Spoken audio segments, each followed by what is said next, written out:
Hello. Hello, how are you doing? Are you ready for some laws today? Are you ready for the law? I am the law. Hello. Hi. Happy Saturday. It's the freaking weeking. Hello, Daisy. Hello, Arrow. So good to see you. Hope you're doing well. Hope you're having a chillaxing weekend. Hello, Greg. Good to see you. Man. For Turnabout for Saturday. Yeah, Saturday night. Perfect time for being in court. That's what we're doing today. Honestly, court probably should take place at like Saturday evening. It seems to always take place in the early morning, and honestly, I don't know. It seems like that might be a little bit problematic. In fact, I feel like I don't have any sources to back this up, but I feel like I heard something about how like sometimes judges will give like harsher sentences closer to like lunchtime because they're like hangry, which when you think about it, I guess kind of makes sense, but it's also kind of harrowing to think about. The judge gave you a harsher sentence just because he was hangry. Oh, my controller batteries are low. Actually, I prepared for this. I knew this was gonna happen, and I prepared. I came prepared. This court is more exciting than real life court. Yeah, real life court is a whole lot of like busy work. This cuts out most of that. Oh, the Xbox One controller battery compartment is very tough to open. Hearing language that doesn't belong on Xbox. Mods, help. One of those dreadful low follower count boys stole a lick of the delicious lollipop I was enjoying. Oh, drat, help me, mods.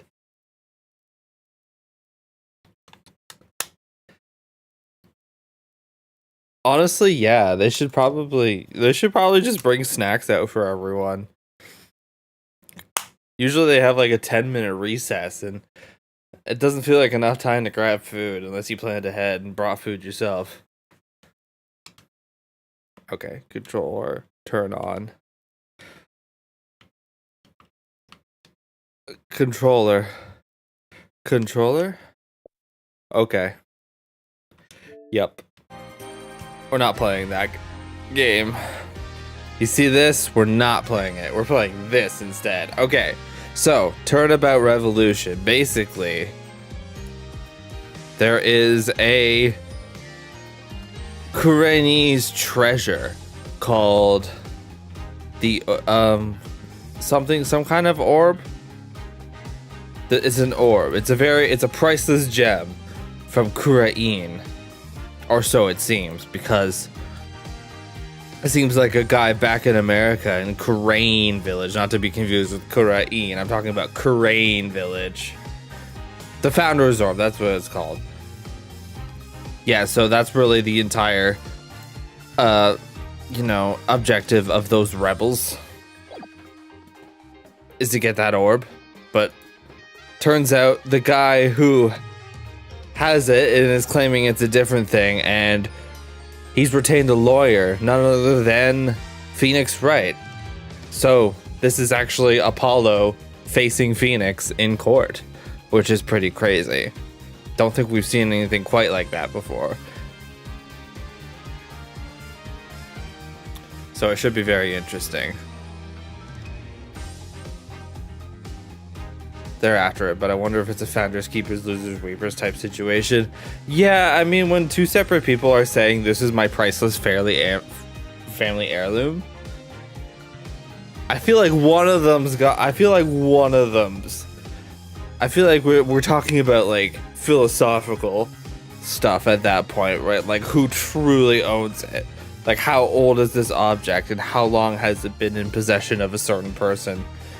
I mean, if it managed to make it all the way back to America from Korean, I feel like that's probably a bit finders, keepers, losers, weepers. But I'm assuming we're just ignoring all of the international law implications of this. yeah, that's an interesting prospect. But another thing I'm really interested in learning about is if Nayuta is gonna have some sort of, I don't know, a heel turn, positive heel turn, where he's like suddenly a good guy again, because we already know he's formerly a rebel, and he's also the adopted son of Nayuta's father. So like they basically grew up together. They're siblings. They're literally siblings. Which was dropped very casually. But yeah, I don't know if we're gonna get to any closure on that, considering he's been pretty unpleasant the entire game and hasn't really had any redeeming qualities. So I don't know if this is gonna be a Van Zeeks thing where, like, you know, dude's clearly going through it. I just don't buy it from this guy. I'm sorry. You know, hot take perhaps. I just don't buy it. I just don't buy it from Nayuta. I think he's probably a little bit pampered. I mean, Van Zeeks was pampered too. These are all rich people. What are we saying? Oh. Anyway, maybe we'll go ahead and start, shall we? I think that's a good idea. Let's do that. Anyway, that's a recap. I hope it was informative. I have to do my own recap to remember what the heck is going on. I have to go read the strategy wiki to refresh my memory. Oh, glad you enjoyed it. Oh, so yeah, cut it in half, honestly. Honestly, just sell it and then split the funds. Done. Easy. Easy peasy. Where's my lawyer's commission? Alright, trial time. 10:08 a.m. That's far too early for anything. Absolutely no esteemed deeds are marked at 10:08 a.m. Nobody wants to do anything at 10:08 a.m. Honestly, court should not start before noon. Oh, hi, Trucy. I guess you're here too. Just so you know, I'm not going to take sides. Message received, loud and clear. Good, because I don't like this one bit. You and Daddy should be on the same team. Right, yeah, obviously. This is very personal for her. Sorry, Trucy. Wow, she's really mad. I'm sorry too, little lady. This is all my fault. I like Dirk, he's fun. I'm just worried things will never be the same between Daddy and Apollo. If they go through with this. Yeah, she's literally in, like, the worst position. Is that all? Well, I wouldn't worry about that. That's the way it is with us men. We may fight, but we don't burn bridges. Really? Sure. 1 minute we're trading blows, and the next we're having drinks together. I see. We're simple creatures at heart. Ha ha ha ha ha. Dudes rock. I sure hope you're right. Sorry I'm late, Apollo. Hello. Athena, there you are. What happened with you and Mr. Right yesterday? Oh, about that. I ended up going to the wrong airport. How did you... That's impressive. I was waiting there thinking his flight was really late, and before I knew it, I dozed off. I'm just thinking of, like, the Toronto equivalent of this. Like you had to go to Pearson, but you accidentally went to Billy Bishop instead. So you had to go all the way to freaking the island, and then you realized you had to go all the way back to Mississauga.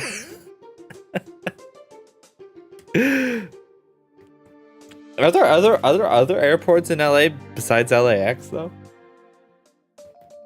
I don't know. Athena, she was in Toronto. I took the UP backwards. Literally, I ended up in Mississauga. I ended up at Union Station. I thought I was taking the...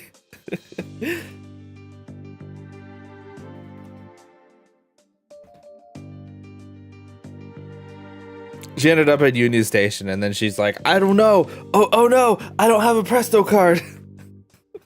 And I don't know how to take the subways anywhere. That's how it happened.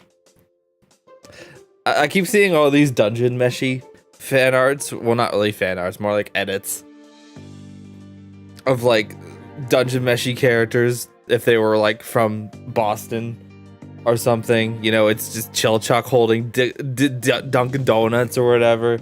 Yeah, I need that for Athena. Athena if she was from Toronto. Sitting on the UP. Where am I?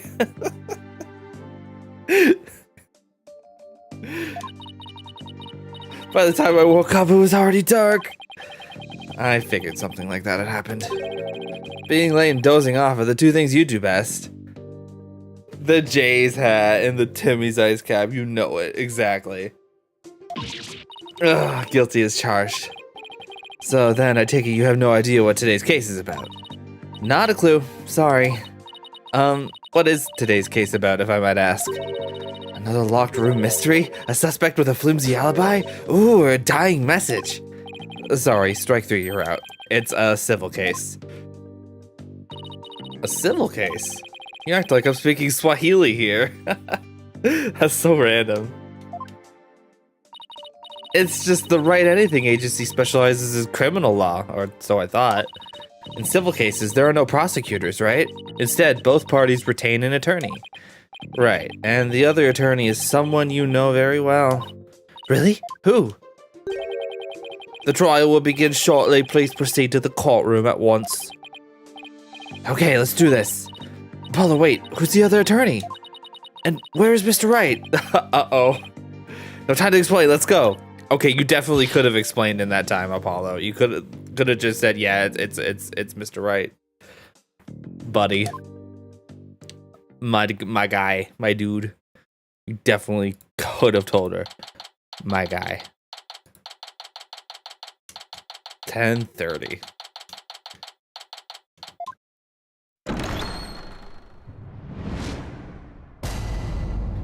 All rise. Court is now in session. Oh, oh wow. It's backwards Phoenix. Left facing Phoenix. Is this some sort of practice session? A mock trial, perhaps? No, it's not, Your Honor. It's the real deal, Your Honor. So then you two have had a falling out?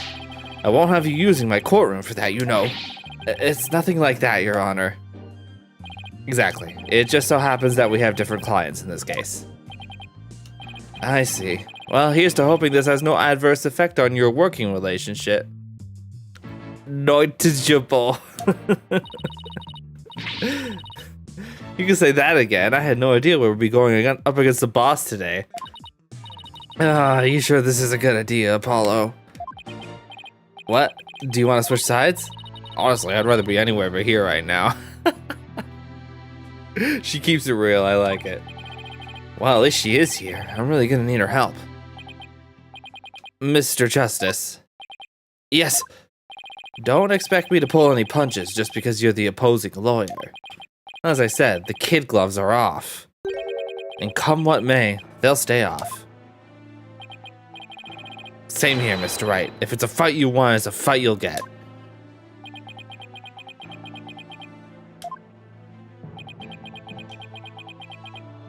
You can just leave. Real winners quit. If it sucks, hit the bricks. Court. Jail if you're quick.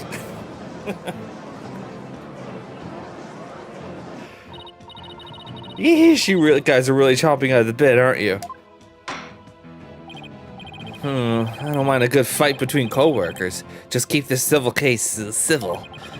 Now then, if the plaintiff would take the stand, we may begin.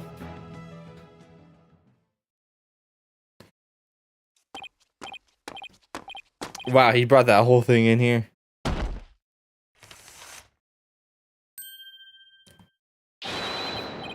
Noble judge, members of the gallery, good day to you. I am politician. This is but the start of my epic campaign, and you all have the honor of witnessing it. I believe the youth of this country are our very future.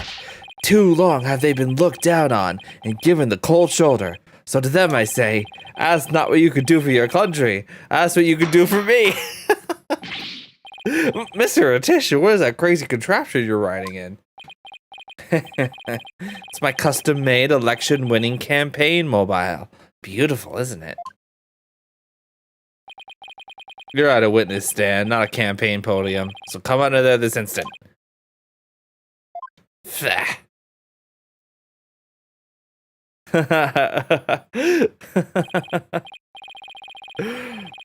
You know this homeboy double parks his Tesla in the grocery store parking lot.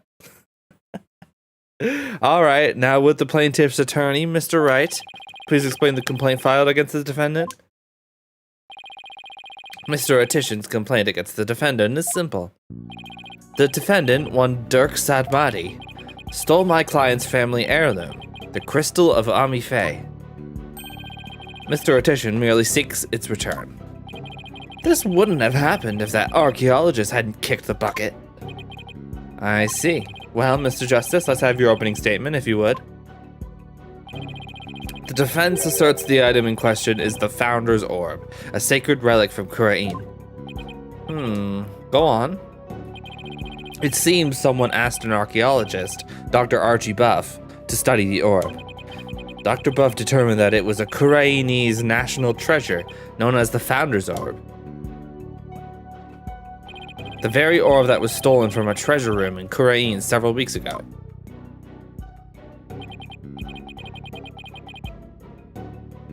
Why, yes, I saw a news report about that. The theft of a Kurainese national treasure caused quite an uproar in the kingdom. Well, we believe that it was not, in fact, a theft in the traditional sense, but rather that it was spirited out of Kurain by someone for Dr. Buff to study. You don't say. And? Around that time, an acquaintance of the defendant learned of Dr. Buff. He made contact with the doctor, who agreed to hand over the orb. Apparently, the doctor wanted nothing to do with it once he'd learned that it had been stolen. Seems even you have a transfer agreement, but it seems you even have a transfer agreement between both parties. Mr. Sadmani also agreed to return the Founder's Orb to the Kingdom of Kurain, once the doctor verified it was the real thing. I see, so this dispute centers on whether the item in question is the Founder's Orb or the Crystal of Amife. That in turn will determine the object's rightful owner. I better bring my A game. Going up against Mr. Wright won't be a walk in the park.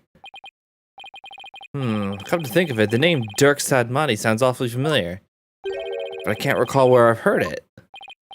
Oh, it's probably your imagination, Your Honor. He's just a tourist after all. Yeah, don't worry about it, man. This runs deeper than you think. Maybe you better not ask. My imagination, you say? Are you sure about this, Apollo? He's a wanted criminal in Kurain, isn't he? In Kurain, yes. Here, he's just a tourist. No, that's not how that works, Apollo. He's a fugitive. Very well, let's begin the proceedings. Bailiff, would you bring in the first witness? Oh, yeah, okay. Who else would wear capris like that? He's definitely not literally my adoptive father, dude. Like, come on, it's fine. Don't worry about it. Emma? Show some manners. We're in court. I know, it's just... This is a civil trial, so I was surprised to see a detective take the stand. I had her do some digging on Dr. Buff. What for? You disappoint me, Apollo. First, you know I'm not just a detective. I'm a forensic scientist. Do try to remember that. Second, you owe Mr. Wright an apology. After all he's done for you, you have some nerve. First, I'm sorry, and second, I'm really just trying to do my job. You'll never get anywhere with that attitude. Take some advice from someone who's been there. Why do I feel like I'm on trial here? This is such an awkward energy. I literally am getting secondhand embarrassment from from this conversation. Detective Sky, your testimony, if you please.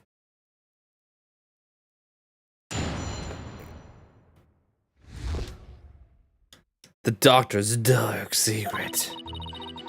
The police have had their eyes on Dr. Buff for some time, and just today, a number of stolen artifacts were discovered in his study.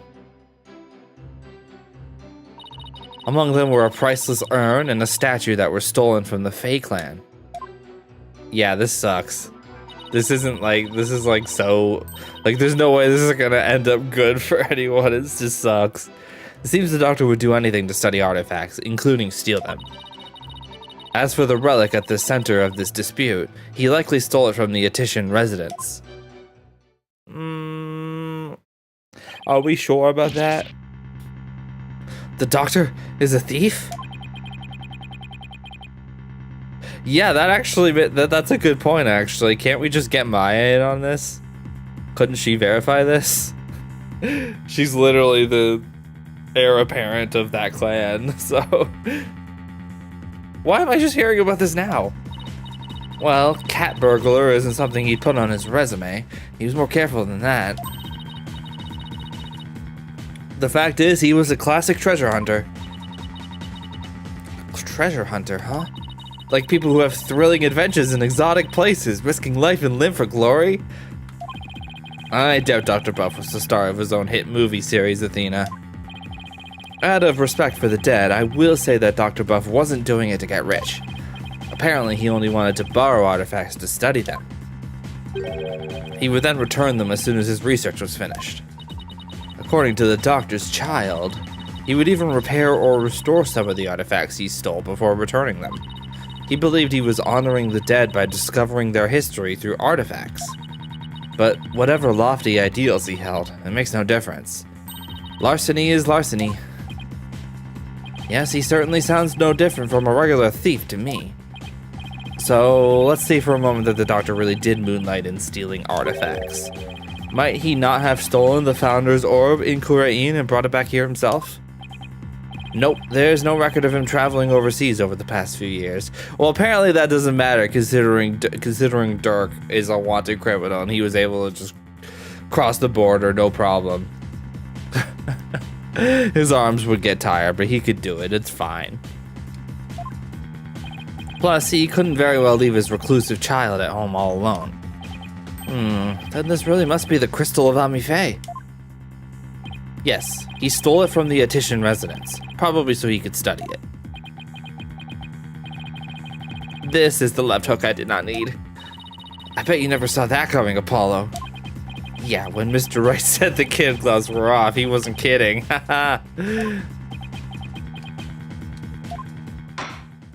I love how Athena's literally doing nothing in this case but commentary. Go girl, give us nothing. Mr. Justice, you may proceed with your cross-examination. You may proceed.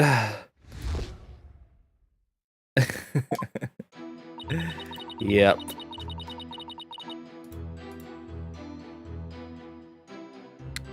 These feather eyes on. Alright, I guess we'll just start pressing. How exactly did Dr. Buff arouse the suspicion of the police anyway? Chalk it up to good old-fashioned sleuthing. After investigating countless artifact thefts over the past few years, the police finally zeroed in on him, and the doctor became their prime suspect. A number of those artifact thefts occurred in Kurain Village, too, if I might add. And they started right around the time the doctor moved there. But he was never arrested. I take it there was nothing concrete linking him to a crime? No, which is why we were never able to get a search warrant in the first place. It's hard to arrest artifact thieves unless you catch them red-handed. Still, the police had him under constant surveillance. And just today, a number of stolen artifacts were discovered in his study. Are you sure these allegedly stolen artifacts are the real deal? They're not fakes, that's for sure. Take the urn, for example. Apparently, it's an extremely intricate work of art. Its design, cracks, and other features would be impossible to replicate perfectly. Actually, I've had a few run-ins with that urn myself. So I was shocked to see it there in the doctor's study. I can say without a doubt that urn was stolen from the Fae clan. I see. Detective Sky, please continue with your testimony, if you would. Among us, prices are in a statue that was stolen from the Fae clan. Were any other stolen artifacts found besides those belonging to the Faes? Yes, for instance. Wow. Beep, beep, beep, beep, beep. Yo, there's gonna be an Among Us animated series. Did you see the trailer for that? Pretty cool, actually. I might watch it, not gonna lie. Pretty stacked cast. Yeah, they're gonna. Yeah, hang on. All right, hang on. I guess I'll show you this. Among Us series. Let's check this out. This literally just came out.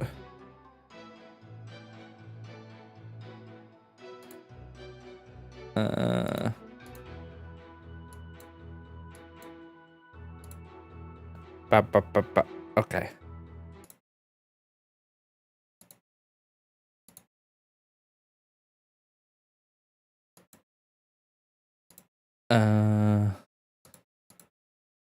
Wow, imagine if I knew what I was capturing. Yeah, here we go. This is it right here. I actually haven't watched this in full, so I'll watch this.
Gosh, I was muted the whole time. But yeah, check out how stacked this cast is. I have no idea what this is actually gonna be like. I don't know who voices what. But yeah, pretty cool. Looking forward to it. That was announced at the game thing yesterday. Everyone loves the little beans. Yeah, and I honestly love that they kept them as little beans. Like, they definitely look like little beans. They definitely kept that taxonomy, you know? They definitely kept the little guy. The little guy qualities. They're just floating little beans. Was chiseled out as a Mesa Runas with the Kingdom of Korean several years ago. Chiseled out? Didn't that damage it? Well, he did restore the parts that were so faded you could barely see them anymore. It seems he intended to return it someday, so one can say his intentions were good. Oh gosh, yeah, you gotta, there's no way you can give them mouths. Or faces, they just gotta be little suits. But good intentions are no get-out-of-jail-free card, that's a fact. If I might add, with respect for the deceased, the quality of the restoration was apparently exceptional. It seems the doctor invested a lot of money in hiring an extremely talented specialist. He sounds like a good man who took a wrong turn somewhere.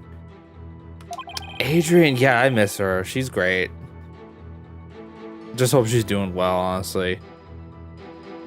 I guess Sarge takes after him in that way. Any further questions? If not, it seems the doctor would do anything to study artifacts, including steal everything. Had these alleged thefts been going on for some time?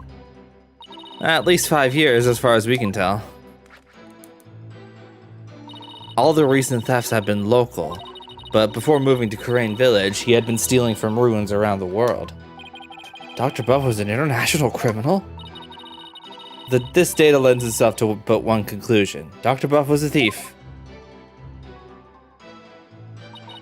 As for the relic at the center of this dispute, he likely stole it from the Attition residence.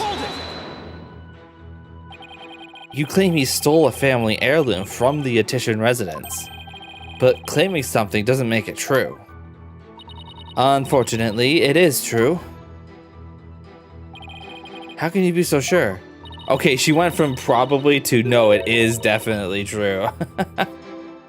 Are you sure? A police report was filed concerning the theft, 1 year ago, in fact. What? A whole year ago? August 25th of last year, to be exact. The report states, and I quote, "The crystal of Amife was discovered to be missing from the Attition storehouse at 10 a.m. The storehouse lock had been picked. Signed, Politician Wimperson." Well, Wimperson... Well, a year-old report certainly lends the plaintiff's claim credence. The doctor really could have stolen the crystal of Amife. Not only that, Your Honor, but the Founder's Orb was only found to be missing several weeks ago. This is nearly a year after the crystal's theft was reported. Therefore, I believe we must consider the orb and the crystal to be two separate items. Politician Wimperson? Not the most awe-inspiring tail end, is it? I see why he cut it. Not that he inspires confidence without it. Still, I'd probably do the same in his shoes. A police report was filed about the crystal theft a year ago, but the theft of the Founder's Orb was only reported a few weeks ago. So the crystal's police report was filed way before the orb was found missing. That suggests the stolen relic is the crystal of Amife, as Mr. Attition Wimperson asserts. I doubt the police report is a fake. After all, Emma is the one who submitted it as evidence. Still, I feel like something we learned in that police report is important somehow. Okay, we got evidence from that. Oh, whoops, I didn't mean to do that.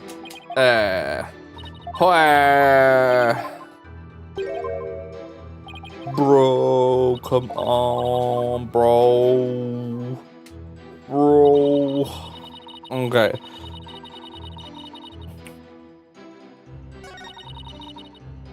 Okay, so he likely stole it from the Attition residence. Robbery report, email.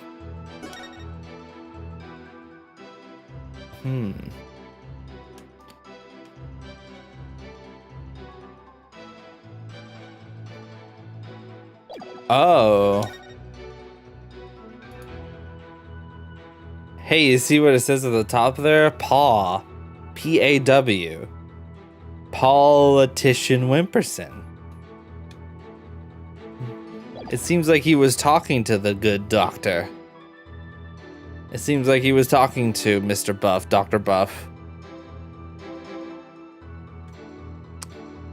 So was it really stolen? Objection!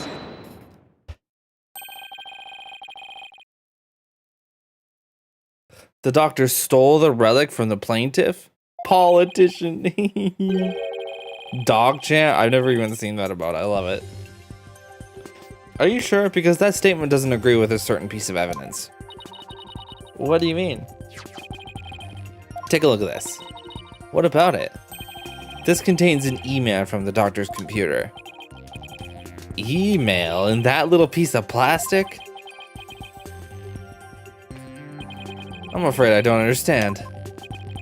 Oh, this stick here can store all sorts of computer data. I still don't get it. Honestly, this is talking to boomers about computers. Here, just look at this. Apparently, the doctor was reporting his research findings to a certain individual. Now, take a look at this.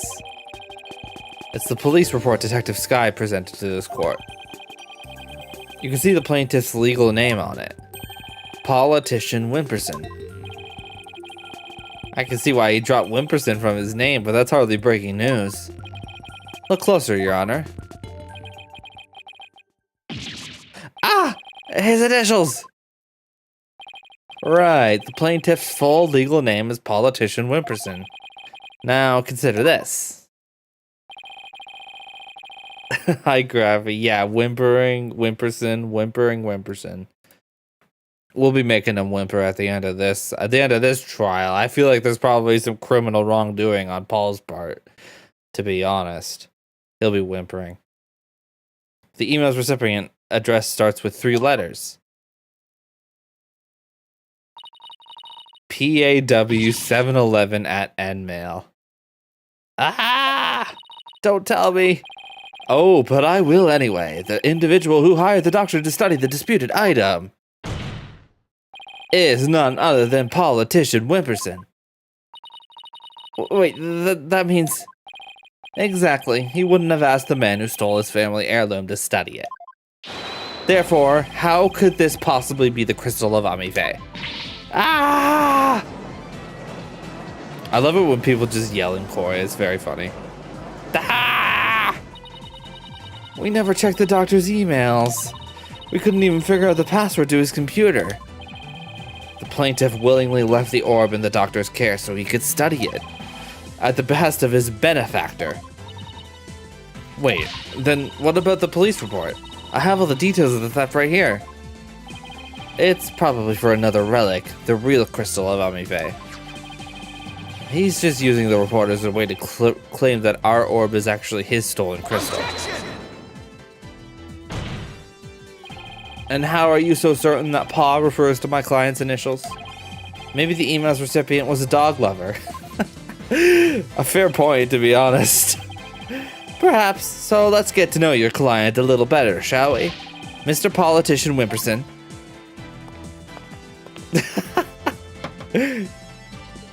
He looks so scary when he's walking. Suppose shutting down detractors is all part of a politician's job. Answer me this, Mr. Politician Wimperson. What is your... Oh, probably birthday. Because 7/11. Is it June 11th or November 7th? What is your birthday? My birthday. It's July 11th. There it is. Oh, I see. You can address birthday gifts to my office. But full disclosure, I only accept gifts valued at $1,000 or more. He really is a born politician.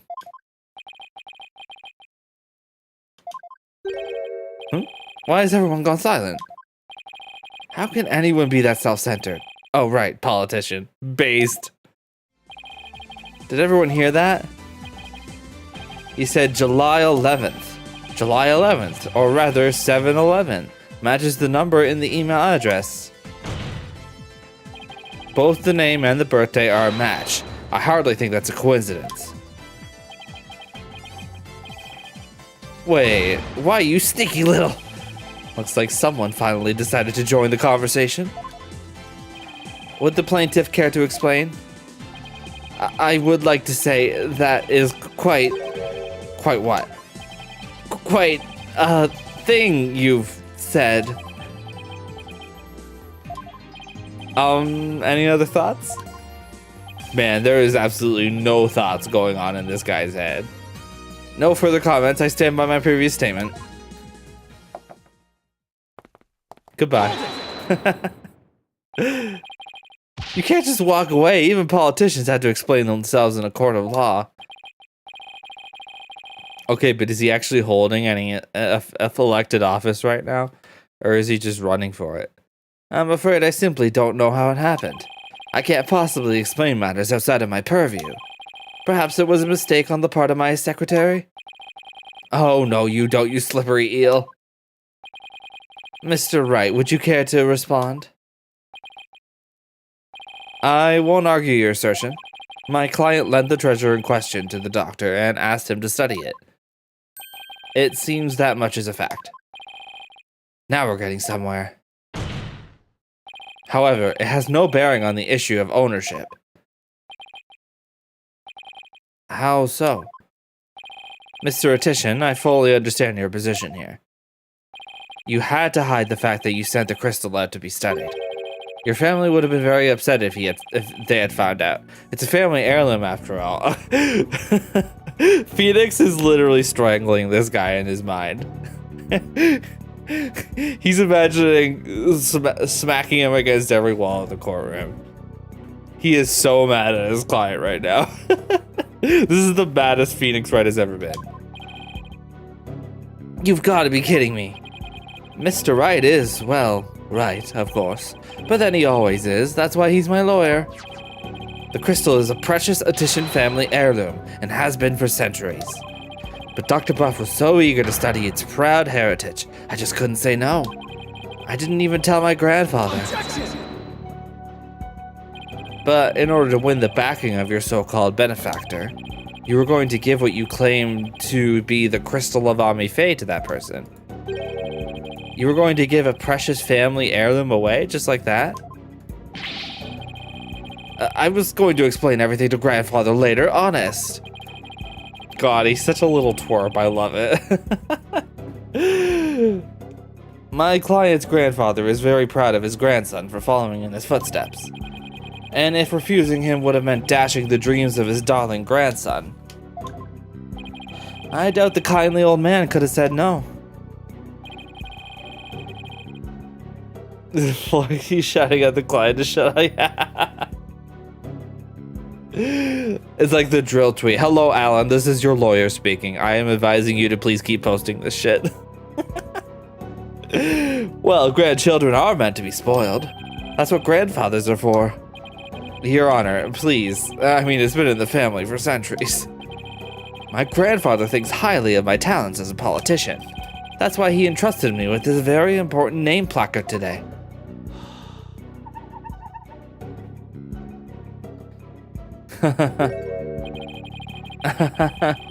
So I'm sure he would have been okay with me using the crystal as I saw fit.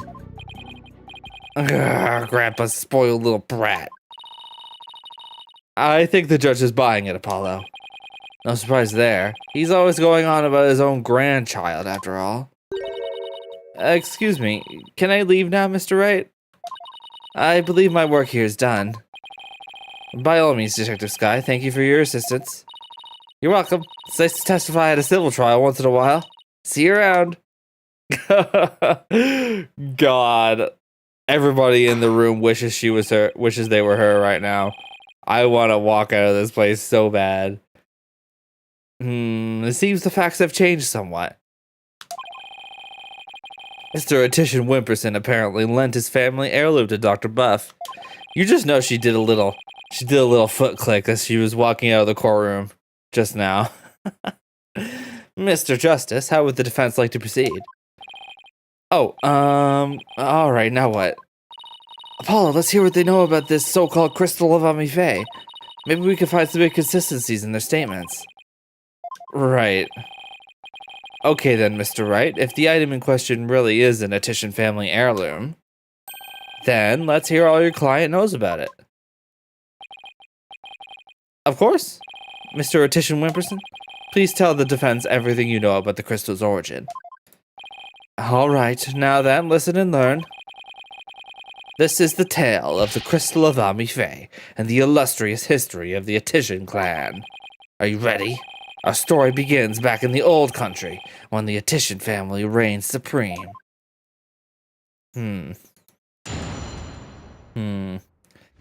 Literally. My ancestor was praised as a benevolent ruler. He protected the spirit mediums, a minority back then, from the rest of the locals. Some discriminated against them, you see, while others tried to abuse their power. As thanks, Ami-Fae gave the crystal she had specially made as a gift to him. I am a descendant of that great lord. As such, my political power and influence is backed by centuries of history. I don't think it works like that. Well, that devolved into a great load of self-aggrandizing propaganda fast. As you can see, the crystal of Ami-Fae is an heirloom of the esteemed House of Attition. And you have proof that it has always been in the Attition family? I have someone who gave a statement to that effect. My client's neighbor, one Ives Shinetto, age 85, gave the following statement. The Eticians showed me the crystal back when I was but a lad. Objection! Okay, what? Can we really trust the memory of an old man? Mr. Justice, would you care to explain that statement to the judge? I didn't mean... what I'm trying to say is, never underestimate the memory of your elders. I may forget my verdicts the next day, but the memories of my past are clear as day. Therefore, I find Mr. Ives Shinetto's statement to be perfectly credible. Wow, did you see how Mr. Wright got the judge on his side? That's definitely a trick I want up my sleeve. You're not helping, Athena. You may cross-examine the witness, Mr. Justice. Oh, yikes. We gotta cross-examine this guy.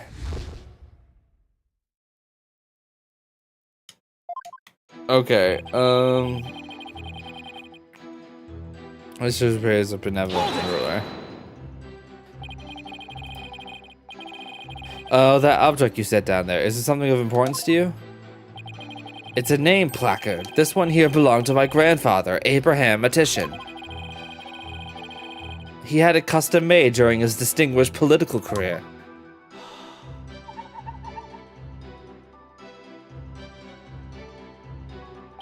It's special because it was crafted from the finest Italian plastic. I wasn't aware the Italians were famous for their fine plastic. You could touch it if you want. No, I'm fine. Very well, I'll just continue with my testimony. My ancestor was praised as a benevolent ruler, but he was also an eminent politician. He protected the spirit mediums, a minority back then for the rest of the locals. Oh, he straight up got that off one of those Etsy drop shipping sites. So I take it the relationship with the Fae clan was a close one. A smooth and open line of communication with my entire electorate. That is the politician way. Huh. Oh, sorry. I was asking about your ancestor. Whether it's about me or my ancestor, feel free to ask me anything you'd like. Transparency in government, that's the politician way. More like dodging questions, that's the politician way. Thanks, I'll be sure to ask when I have something you'll actually answer. As I was saying, the Etician family practiced the Fae spirit mediums back in the day. Some discriminated against them, you see, while others tried to abuse their power. Spirit mediums were targets of discrimination? Yes, some people even treated them like they were monsters. The transformation the mediums underwent when channeling spirits frightened the locals. And then there were those who tried to use them. You mean they sought to control the channeling powers of the mediums? Discriminating against a minority is absolutely despicable. A vote for me is a vote to end discrimination. I vow to root it out wherever it may be. Okay, hang on. I might have a little more to say about his platform. I might be listening. That is my promise to you. He's totally ignoring your questions. It's like you're a moderator at a political debate. Yeah, and only he cares about his talking points. As thrilling as your campaign is, could we please get back to your testimony? As you wish. Now then, as for the crystal of Ami Fae. As thanks, Ami Fae gave the crystal she had specially made as a gift to him. You said she had it made, so then it was made in Japan? That's right. They say she hired a famous craftsman to make it. And they say it's quite valuable, too. And you were going to take such a priceless family heirloom and just give it to your patron? That's so typical of you ignorant, common types. Making difficult decisions when the chips are down is what being a politician is all about. But only when it's in service of your own political career, you mean. The crystal is a testament to my ancestors' remarkable achievements. And furthermore, Okay, I feel like this is not right. This is definitely not right. Oh, hang on.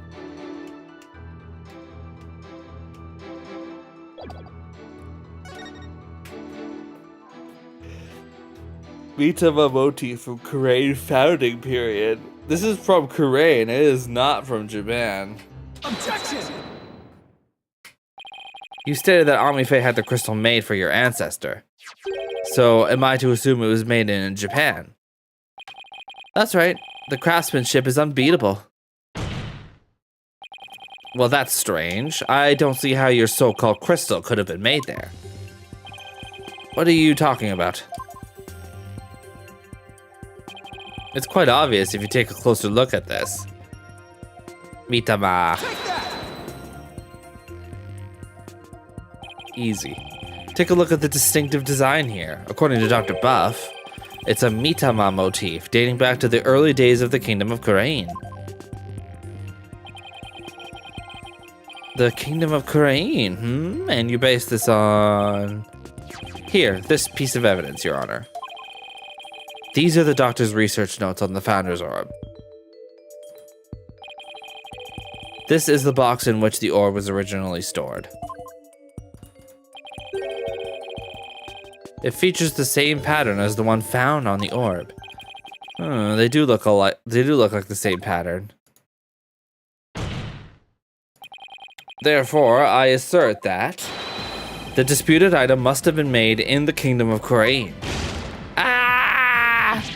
Eee, my placard! Objection! I hate that he's kind of cute. He's a bit of a hear me out. I can fix him. The Korean channeling technique originated in the Kingdom of Korean. And Amife is known to have traveled there to train. With that in mind, what's to say she didn't bring that pattern back with her? Objection! But since this is clearly a Koreanese design, not even you could deny the possibility that it was made there, in the Kingdom of Korean. Objection! Yeah. Anything's possible to some extent. That doesn't make it true. So you can't conclude that the orb is from Korean based solely on that pattern.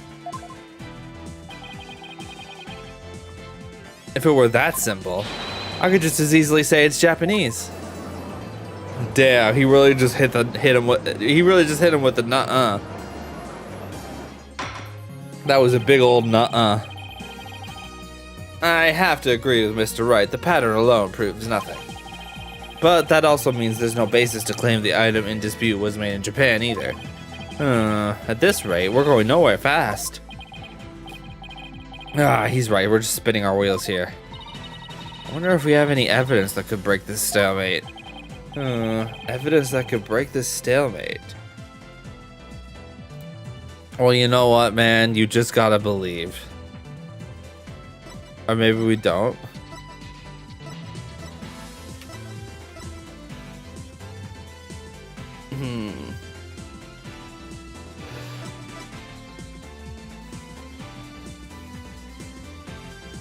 We don't really have anything yet. I guess we'll stick it out and see what happens. There doesn't seem to be anything we can use, well, at least not at this point. Well, unless we can find something. This trial won't be going anywhere. Hi, Blaine. Good to see ya. Whew, that's much better. What's his deal? I have a suggestion. Why don't we consider this from a different angle? I'm listening. What if the Defiant Dragons really were authorized to take possession of the relic? I'm afraid I don't know where you're going with this, Mr. Wright. Man, the judge really just has no idea what's going on ever, does he? Consider the orb transfer agreement, which states, I agree to hand over the Founder's Orb to the Defiant Dragons if I will come to no harm. What if, as the last part suggests, this was written under duress? That would render the agreement null and void. What are you suggesting, Mr. Wright? We now know how Edgeworth and the other prosecutors feel when facing Phoenix. Yeah, honestly, just the energy, being on the other side of him. Like, I know, like, when you play as him, like, you're basically flying by the seat of your pants. But actually facing him, you're like, damn, he really is a force to be reckoned with. Yeah, the game is Ace Attorney. This is actually, like, game 6 in the series. So, there's a lot of games before this. While you were on your little cave expedition, I was investigating Dr. Buff's accident. And there was something you overlooked, Mr. Justice. Namely, that his accident might have actually been murder. What? Murder?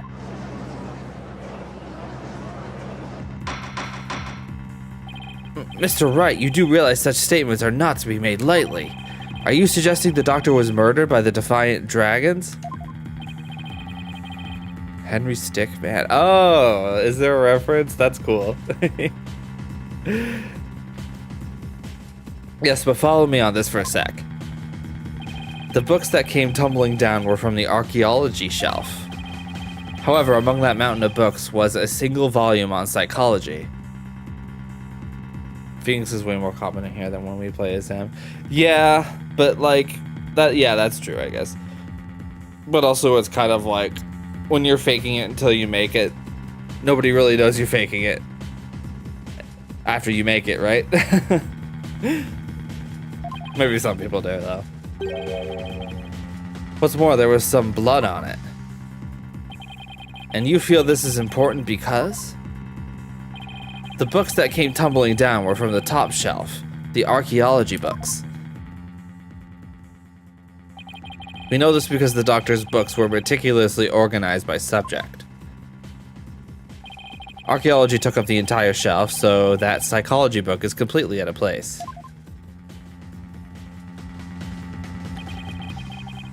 I might play it one day.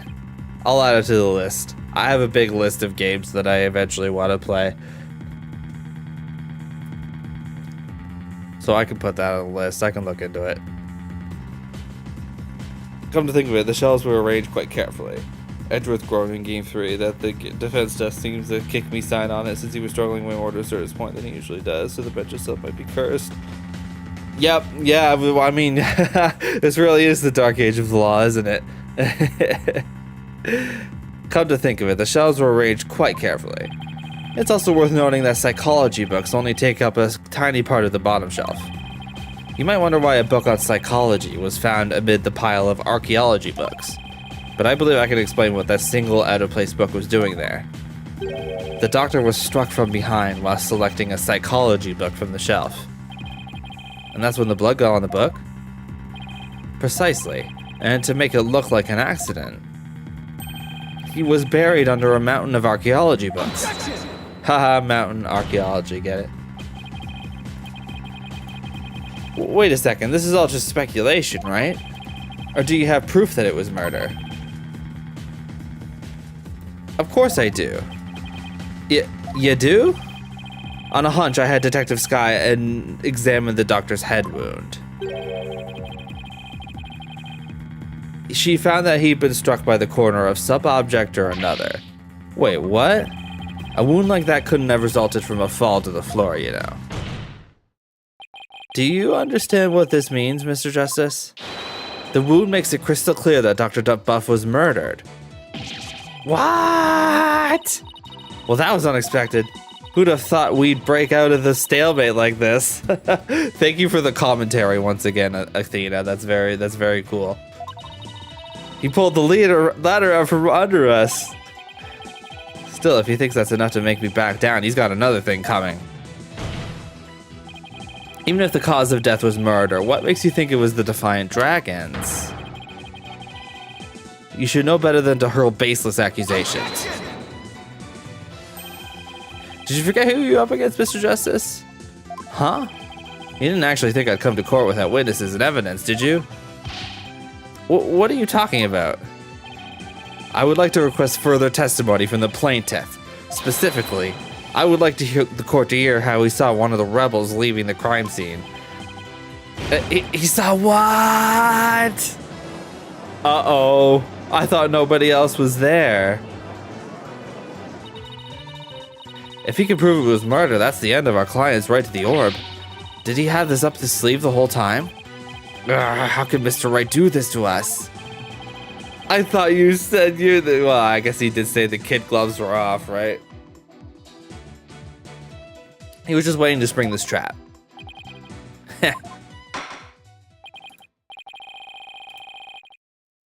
This trial has taken another unexpected turn. But I must mention, Mr. Wright, that you have yet to identify the murder weapon.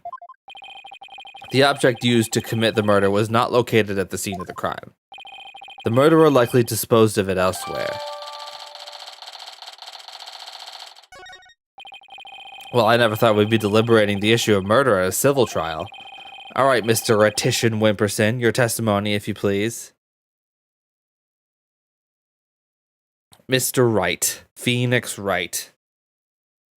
Phoenix, your autopsy report is a dated Apollo. Oh my god, he did the thing. When's Edgeworth showing up? I need to see him immediately. I need him to show up and sort all this out for me. Oh, great. Prepare to be dazzled. Dazzled by charismatic oration forged in the crucible of campaign battles. Oh, his name tag is all taped up now. I just noticed that. Is that like a representation of his mental state, perhaps? Yeah, it's cool that it's stuck. That's really funny. I saw him holding it. I didn't think it was be taped though. That's really funny. That evening, I was walking alone, lost in thought. I passed by the doctor's house, and that's when I saw Mr. Arabal. He was running out the front door. It was around 10 at night. Surely that must have been him fleeing the scene of his crime. A vote for me is a vote for to end such violence. That is my promise to you. Once again, I don't believe you. So the plaintiff saw a possible suspect fleeing from the doctor's residence, and it was within the window of the estimated time of death.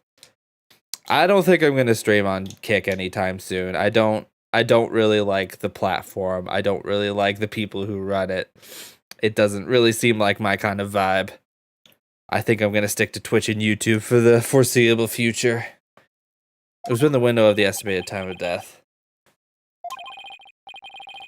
That's horrible. What in the world were you doing there then? Study photo. Seems Mr. Arbo was loitering about Crane Village that day. There's evidence he was in the doctor's study as well. Isn't that right, Mr. Justice? Ah, you mean the suitcase? Exactly. He must have been in quite the rush to leave that behind. Oh, and by the way, Your Honor, Mr. Arbal just so happens to be sitting in the gallery today. Wait, really? Tats, you sly dog. See, that's him trying to escape as we speak. Bailiff, don't let that man get away. I don't think he can do that. Right, you backstabber, why are you doing this to me?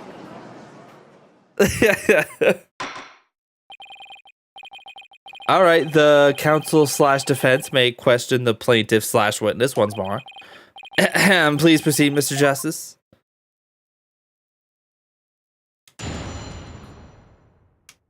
The worst. Oh no. Oh no.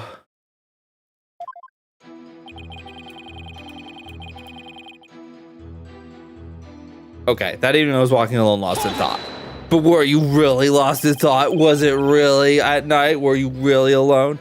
Why were you taking a walk? I can't believe we're just chill with that. I can't believe we're just chill with the fugitive. We've been way too chill with this the whole time. It's crazy. Society is inundated with serious problems that must be solved, and as a politician, I'm always on the job, thinking hard about possible solutions, even on my walks. Thanks for the non-answer. While we live our comfy lives, There are starving children who suffer in the back alleys of our major cities. It's not in me to ignore such suffering. Your Honor, politician is lying. He has no thoughts. His head empty. Literally, he is like scraping together his 2 brain cells. A vote for me is a vote to end hunger and for world peace. Yes, Mr. Attition Wimperson, we are well aware of your outstanding character. Now please continue with your testimony. He's letting him get away with it way too much. I can practically hear my poll numbers surging. Now on with my speech. Do they really have polls in a village? After all, the voting public must be informed of the magnificence that is me. I passed by the doctor's house, and that's when I saw Mr. Arabal. Where exactly were you when you saw Mr. Arabal? Right here, under this tree. I saw him dashing out of Dr. Buff's front door.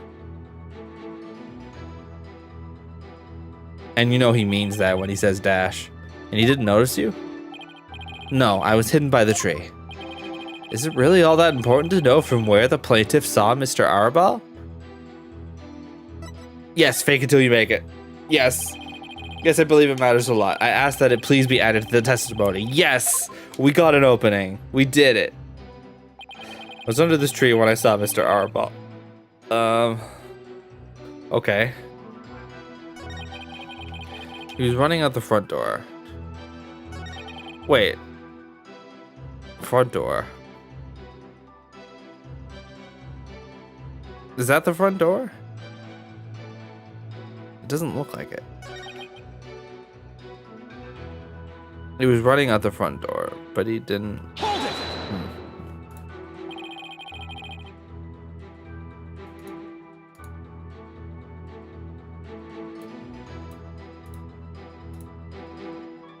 Did you notice anything unusual?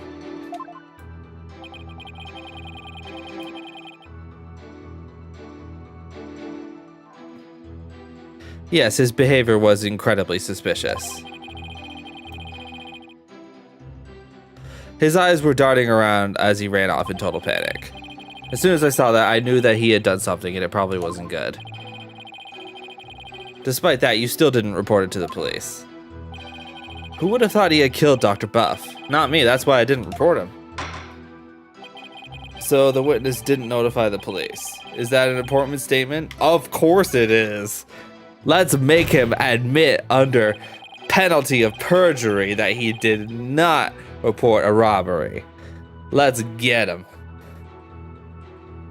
How much you want to bet he and that one scholar guy from the first Apollo game will be best friends if they ever met? Oh, I remember him. He was fun.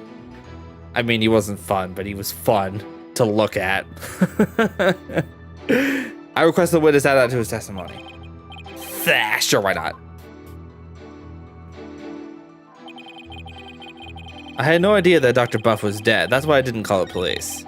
It was around 10 at night. Surely that must have been him fleeing the scene of his crime. A vote for me is a vote to end such violence. That is my promise to you. Oh, okay, so that was the, sorry, blah, that was the end of the statement. That was the statement. That was the end of the statement.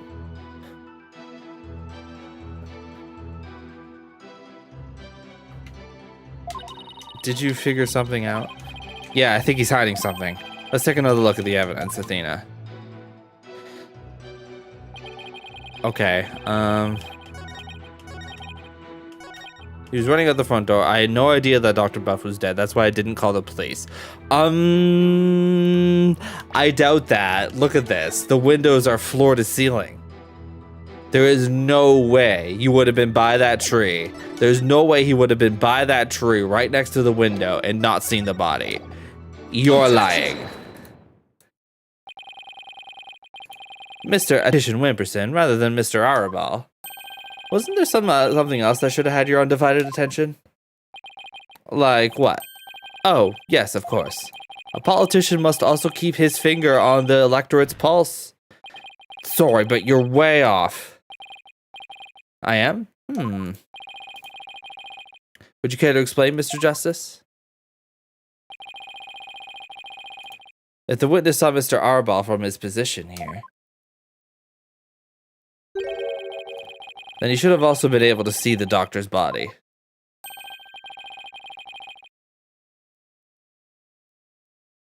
After all, it was right next to a huge window. Well, I believe you have a point there. With the body that clearly visible to the witness, it's unthinkable that he wouldn't have reported it to the police. Ah. Would the witness care to respond? Oh my god, not the snot bubble. That's gross. I think I take back what I said about him being cute. That's kind of nasty. Did he fall asleep? Mr. Attition Wimperson? I am uncomfortable when we are not about me. Mr. Attition Wimperson! Huh?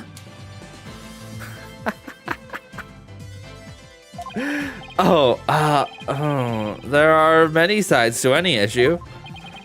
What did I ever do to deserve this? In any case, I'd like the court to acknowledge the inconsistency in the witness's testimony. Mr. Attition Wimperson, did you really see Mr. Arball? Yes.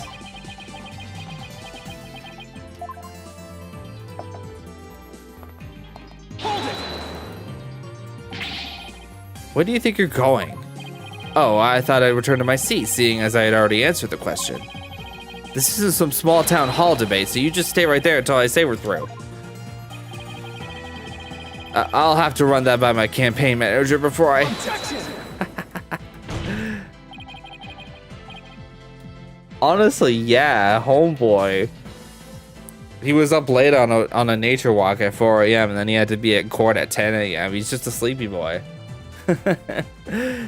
Glare.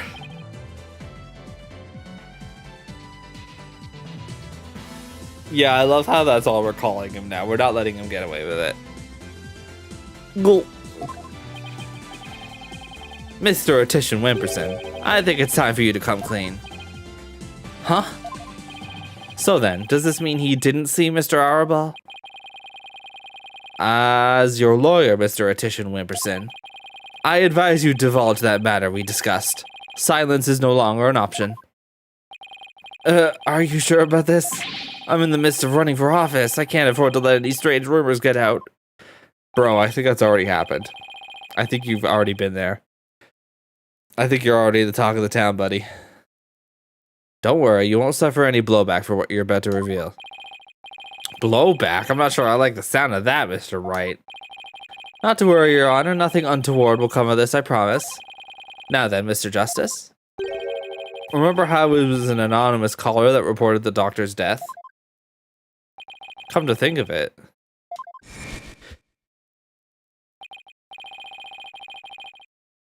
Yes, we've established this. It was anonymous. It happens now and then. Some people would rather not get involved with the police. Wait, you're not saying that? Yes, that's exactly what I'm saying. The anonymous source who contacted the police after discovering the body was my client, Mr. Politician Wimperson. What? You don't say. So, you see, he played his part as a concerned citizen. Quite admirably, if I may say so. Oh my god, this little twerp. Isn't that right?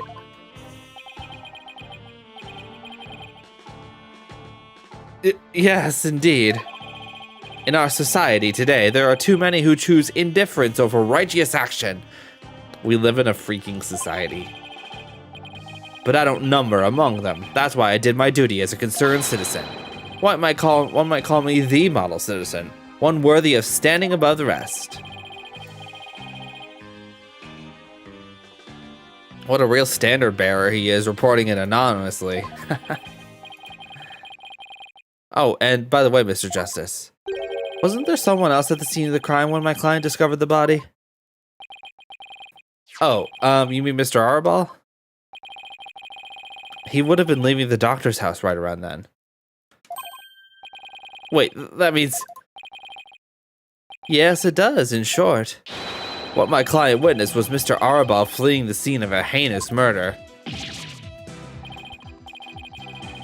And that's not all. I also have to wiggle my finger at you, based on what we've heard so far. Mr. Archibald looked exceedingly suspicious, and that's putting it mildly. I'll be right back. One sec.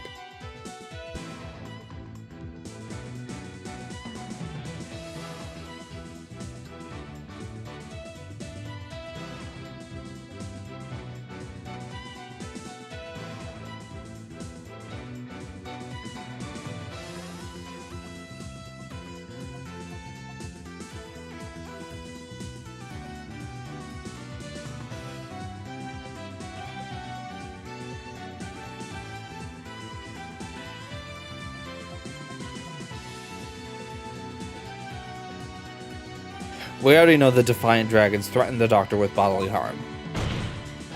And now that they've killed him, the so-called orb transfer agreement is null and void. Ah!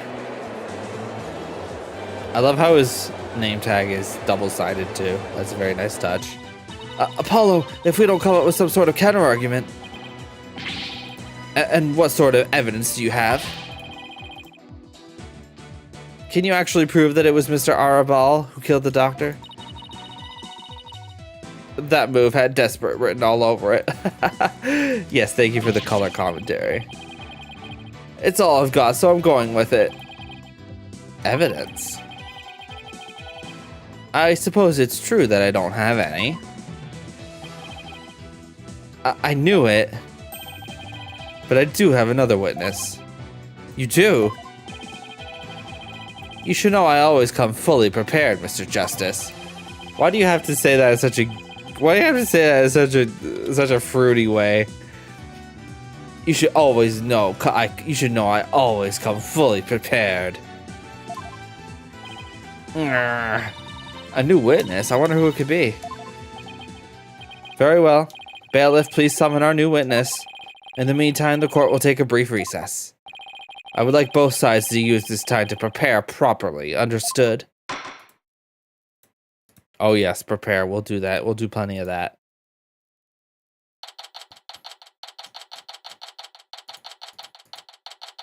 I promise.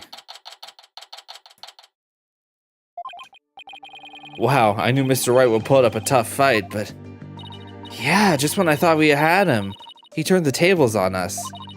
He really is the Turnabout terror. Wait, were we calling him that? We can't let him blindside us again. Looks like they got me again. 3 times in 1 year. That's a new record. That's, please, no more new records or bad puns while you're at it. It's hard enough trying to help you as it is. Roger that. I'll be more careful next time. That's, is what Mr. Wright said true? Did you really pay a visit to Dr. Buff that night? Sure did. Can't remember the exact time, though. All I know is he wouldn't hand over the orb. Someone put it in his head that we rebels were dangerous. That's why he threw me out. So the Doctor was still alive when Dats last saw him. We'll still have to prove it, though. Better brace yourself, son. The next witness's testimony could make or break this case. Yeah, I know. Hey, where's Trucy?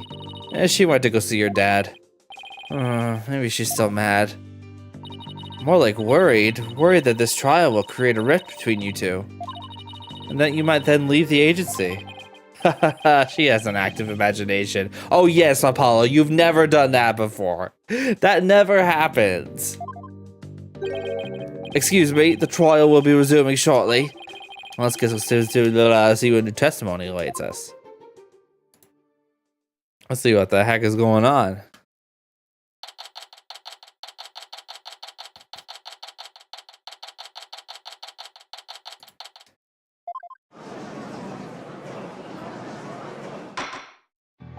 All right, court is back in session. Mr. Wright, you said you had a witness.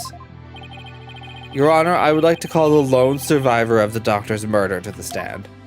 Wait, he can't mean that Sarge is here. Oh, he's here. You mean Dr. Buff's reclusive son? How did you get him to cooperate? Nothing a little persuasion couldn't handle.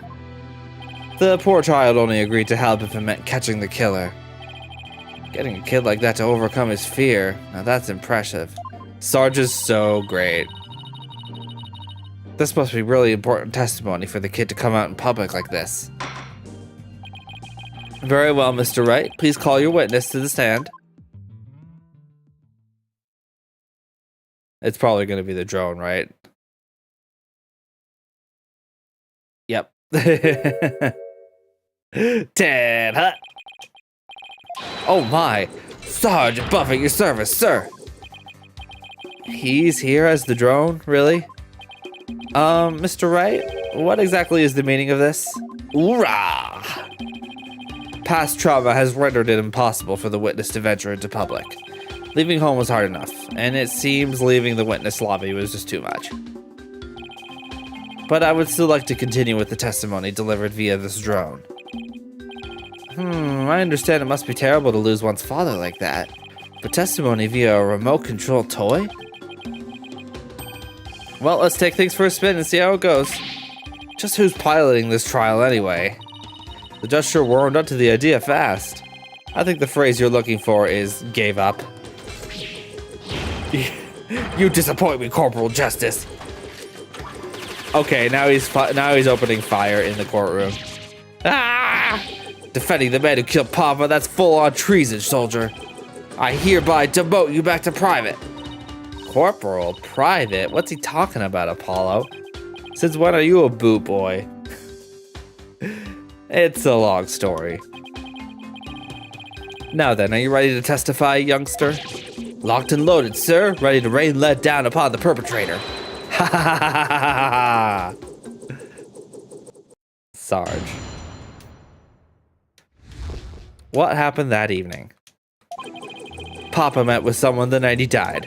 I didn't have eyes on the ground, as I'd already mounted my siege defense, but I did hear him arguing with someone in his study. From my window, I saw the one designated Dats getting ejected from the premises. After that, the man lingered around the perimeter for some time. He must have regrouped and killed my papa in the study later. I just know it. Dang, that's a big allegation. But it's not looking good for Dats. So he was thrown out but later returned and committed the murder, did he?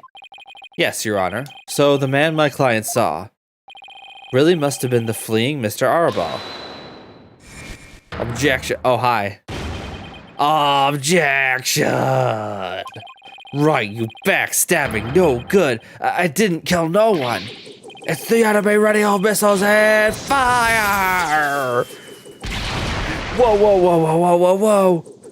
He's dead. Capitalist pig. Wait, what? I'll turn you into pork stroganoff. Capitalist pig. And that's just a taste of my ultimate anti-swine weapon. Whoa, it fires missiles too? Hold on. What's going on here? Yes, well, the witness is all yours, Mr. Justice. I don't know what your politics are, Sarge.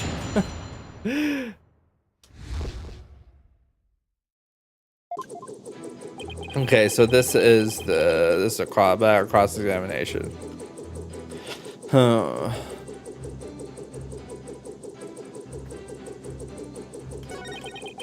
I didn't have eyes on the ground, as I'd already mounted my siege defense. Okay, this is not one where we're actually finding. This is not one where we're actually finding an inconsistency. We're just gonna present the drone. Sarge, are you hiding something from me? Oh. Or maybe it is. How dare you question your superior officer like that? You want to get in on this stroganoff action with Pig Boy over there, soldier? Sorry, but I'm afraid lawyers are missile-proof. What? Would the defense care to explain? It's simple, Your Honor, just as he is able to see what is happening in court right now. Sarge was able to see what was happening in the study then. Was he in the study, though? With his cherished drone, of course. Ah, now that you mention it. And to think the answer was right before our eyes this whole time. Sarge, you were perfectly capable of patrolling the study that night. So you must have seen something. Ah, I'm hit! What is this strange new weaponry you're using against me? Courtroom warriors don't use guns or missiles because evidence is our weapon of choice. That's the nerdiest thing you could have said, Apollo. And the evidence has exposed your bald-faced lie. My truth bomb, Sarge, has stripped your defenses bare. Truth bomb? No! Ah! Mayday, mayday, I'm going down! He's dead. Oh my, are you alright? Evidence. Never have I seen such fearsome ordnance. Tell it to us straight, Sarge. After all, you want to help your father, don't you? Papa. Yes, you want to find out who killed him, don't you? So please, tell us what you saw that night. It's not what you think. I didn't see anything. I swear. You sure? You seem awfully stressed for someone who didn't see anything.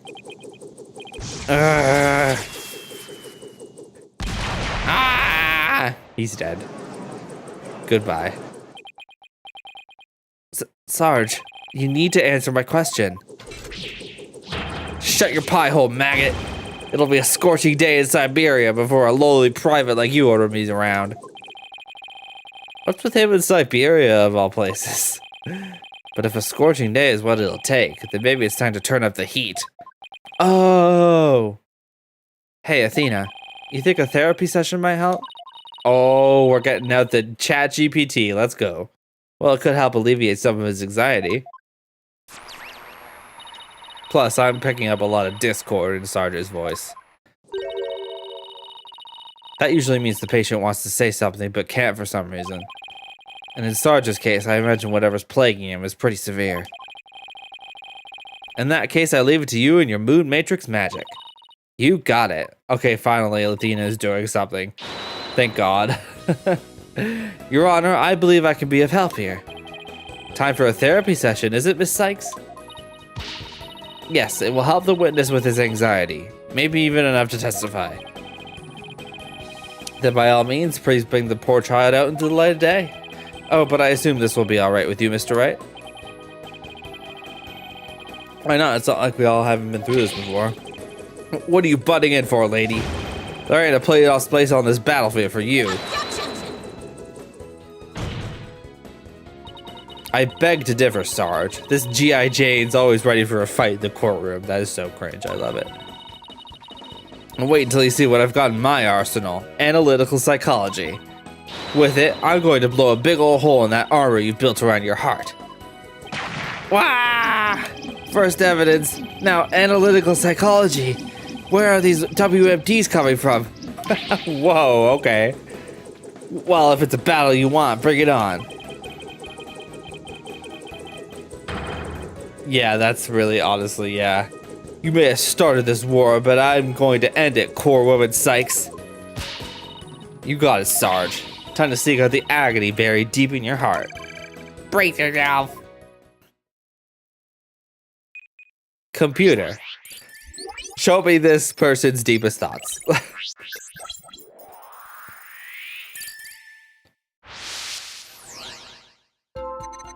I stayed in my room with my drone that evening. Why is he sad about that?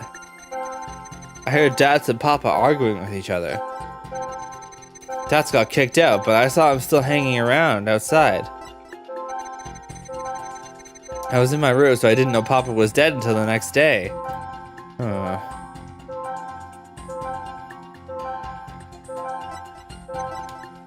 Why was he less shocked about seeing his dad dead than he was about Dats being there? That's interesting, isn't it? You can't really see it behind me, but it's there. Anyway, we're gonna pinpoint that. Got it! Got it! That's strange. You reacted with shock when you discovered your father's body, yet you weren't nearly as shocked then as when you saw Mr. Arbol. Normally, you'd expect the death of one's father to be much more impactful. Enemy fire! Direct hit! That is strange. I wonder what it could mean. Well, we know he wasn't as affected by his father's death as he should have been. And I think I know why. Oh. Sarge, you weren't as shocked at seeing your father's body as seeing Mr. Arbol because... You'd already seen his body? You were scared of Mr. Arbaugh?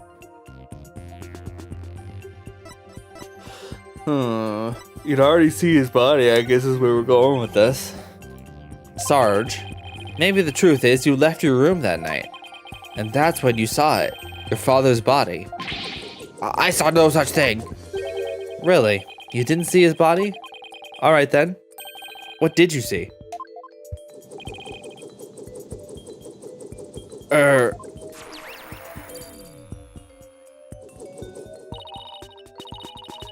Look, Apollo, we've lost some noise. So just as I suspected, you really did see something. Sarge, please, tell us what you saw. Oh, but...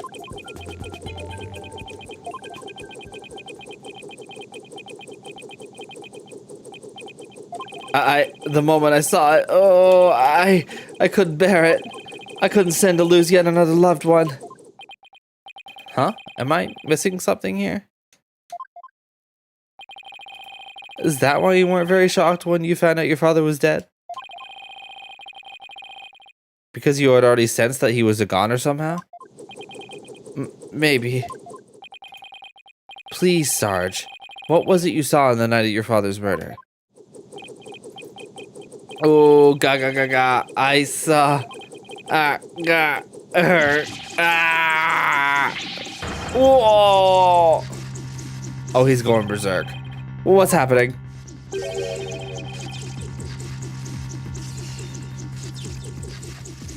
I don't like where this is going. Yeah! No more, please! Eek! Help! Oh my god, he stole Widget. I've confiscated your little toy. The battlefield has no place for unauthorized equipment.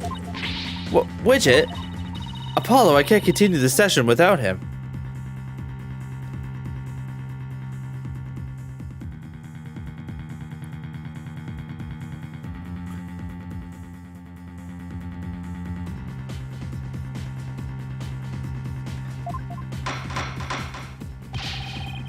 Calm yourself this instant, witness. I hereby order you to submit your therapy session. Submit to your therapy session. What in blazes? Oh my god, he stole the gavel. Look at me, I'm judge, jury, and executioner. Now, I hereby convene a military tribunal. Oh my god, Sarge. You can't be doing this, man. Whoa, this has gone way too far. Bailiff, arrest that drone this instant. Roar! Did he say roar? Stop resisting! Ah! If you don't come quietly, I'll fire! Ah! Give Widget back right now! Ah! This is insane. Everybody's dead.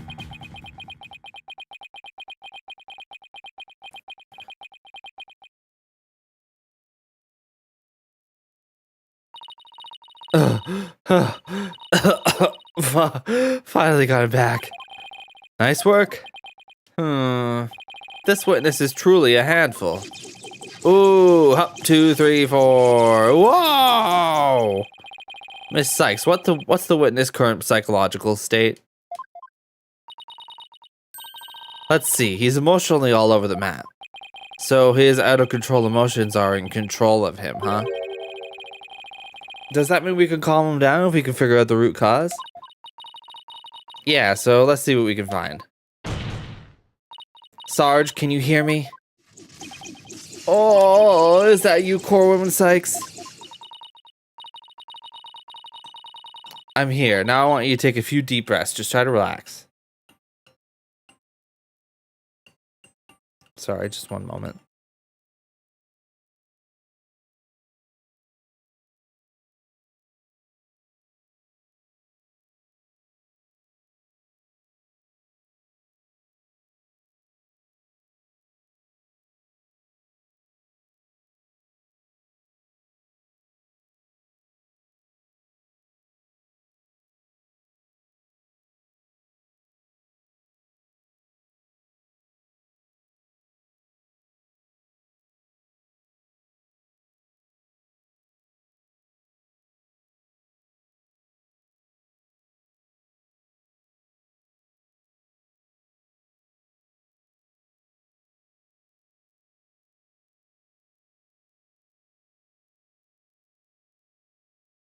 Okay, I'm here. Now I want you to take a few deep breaths. Just try to relax. Try it with me. Breathe in, breathe out. Breathe in, breathe out.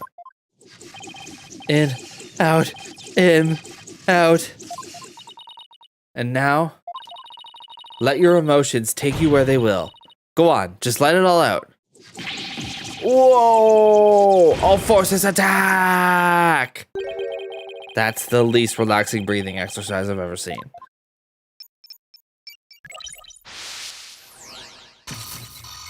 Oh, he's still going wild.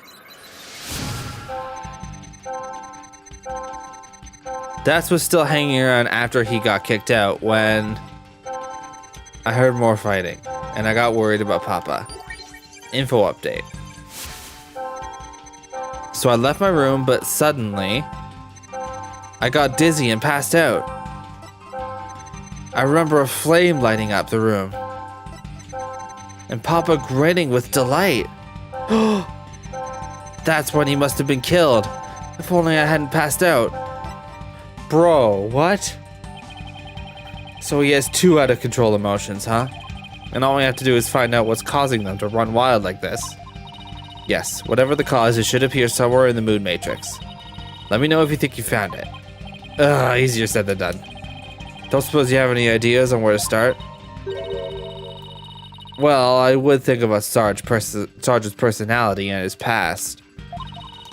Those are the things that shape a person's emotions. You should be able to find something to work with from there.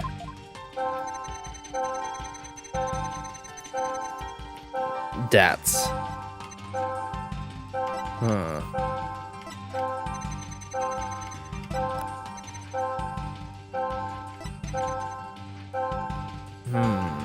Is it one of these two, maybe?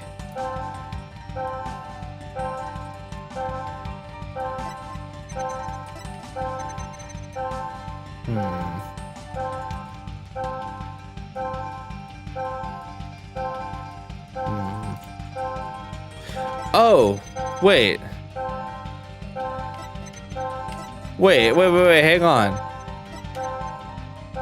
His mother died in a fire. Flames. Got it. Through the fire and the flames. That's it. Sarge, you were overcome with shock and fear when you saw those flames, weren't you? Was I? Yes, just 6 months ago, you and your mother were caught up in an arsonist's blaze. So it's no wonder you would be extremely scared of fire. Yes, that does make sense. And maybe, just maybe, your subconscious fear of fire was what caused you to withdraw from the world. What do you mean, core woman, Sykes? I hope I'm saying that right. Core woman? Core woman? Corpse woman? Corpse woman sounds kind of goth, doesn't it? In the outside world, you were bound to come across all sorts of fire. Candles, cigarettes, heck, even the grill at a diner. Even if it's not that often, just the idea that you might see them. Corpse woman, yeah, that might even exist, honestly. I love it.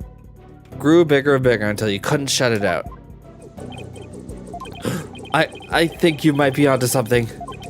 Candles, cigarettes. Just thinking about them sends a chill down my spine. Wow, the things I take for granted.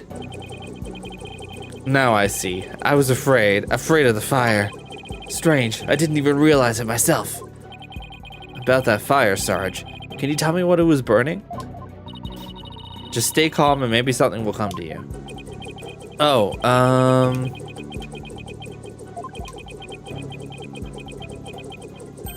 Oh, I'm starting to remember. It was... Oh, wait, what? It was that relic. That relic Papa was studying. He was burning it? It was on fire? The orb was on fire? It's still kind of fuzzy. But yes, the orb was burning right in front of right in front of Papa. And there in the flames was... Mama? Yes, now I remember. I saw Mama appear amid the dancing flames. Wait, what? Say what? Mom reveal.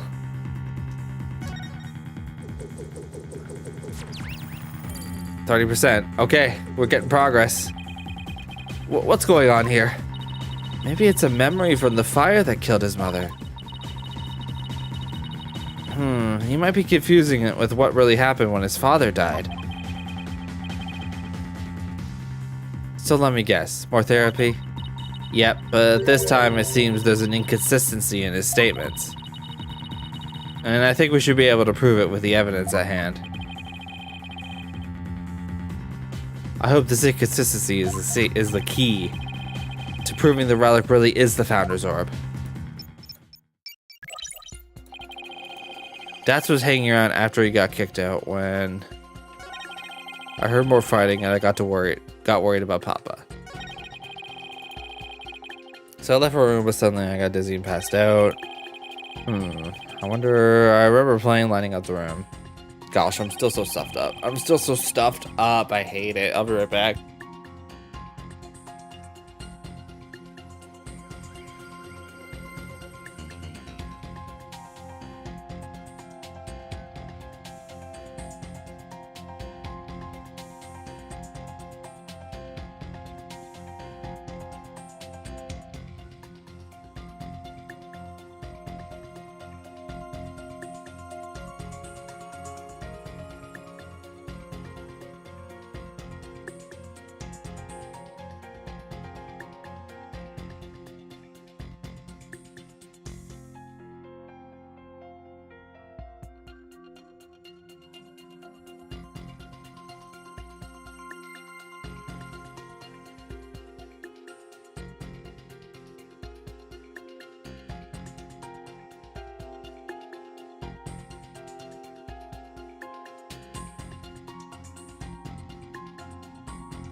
Okay, sorry. Suddenly I got dizzy and passed out. The relic was on fire and I saw Mama's face inside. Info update. That's when Papa must have been killed. If only I hadn't passed out. Oh my god. And that's the orb. So we could, present that. Objection! Don't blame yourself, Sarge. After all, even if you hadn't passed out, the outcome would have been the same. What do you mean? I'm talking about the time of death. Your father wasn't killed right after you left your room. What? Explain yourself at once, Private Justice. You said you saw your father burning the orb, right? But that night, he went out to hide it in a cave. So what you saw, Sarge, was something that happened before your father left to hide the orb.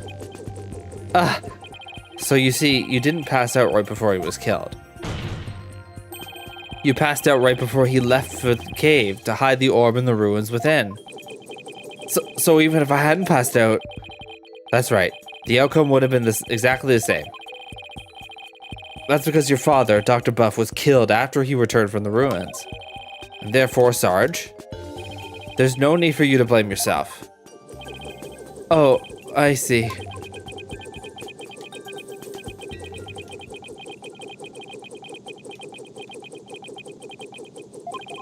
Private Justice, can you really say I bear no blame in this? Why do you ask? Because the truth is, If I hadn't engaged in my siege defense, Papa would still be alive. Sarge, Papa wished nothing more for me than for me to lead a happy, healthy life. That's why he quit his job and moved us out, away from the big city. But even then, I didn't have the courage to set foot into the outside world. And in the end, I failed to make Papa's wish come true. Damn.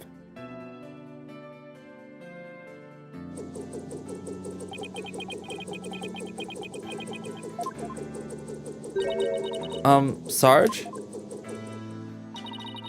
If you want to make your father's wish come true, if that's what you really want, then who's to say it's too late? Why don't you take the first step now? My first step? That's right. You can cast off all your regret. You can stop standing still and start moving forward. You have the power within you.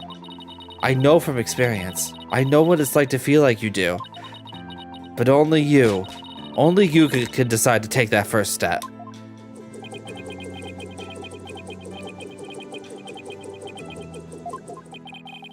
If you don't change your tactics now, Sarge, the victory you seek in the war you're waging will always lie beyond your grasp.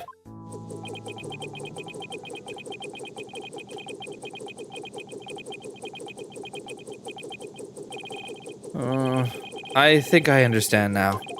I've made up my mind. Huh? As of this moment, I will suspend my siege defense indefinitely. Oh? Oh?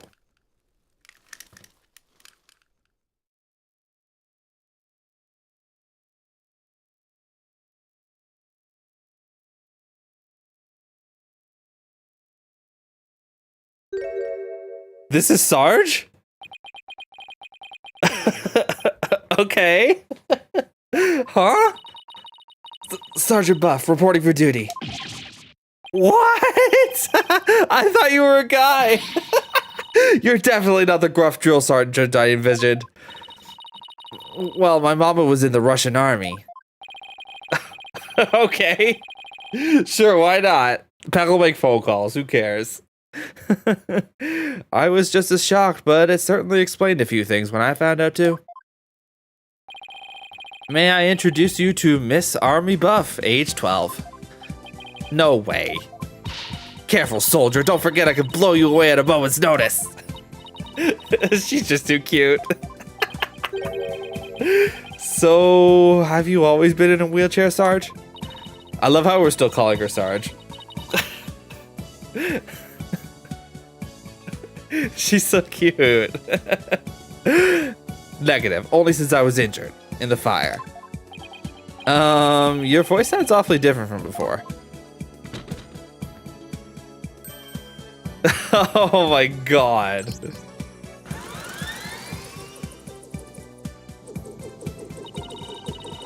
My drone features a voice modulation device. It's just one of my army's many technological marvels. Well, you fooled me. I thought some 20-something military fanatic was at the controls. If it's all the same to you, troops, I'd like to continue my testimony. I've just remembered something, and it's as crisp and clear as a trumpet at roll call. What did you remember? It wasn't my mother who appeared in the burning orb. It was some lady Papa had shown me a picture of a long time ago. He said it was the Holy Mother, the founder of Kurainism. She appeared right there, right in the burning orb. White girl says Kurainism perfectly, shocks entire courtroom. Huh? What did you just say?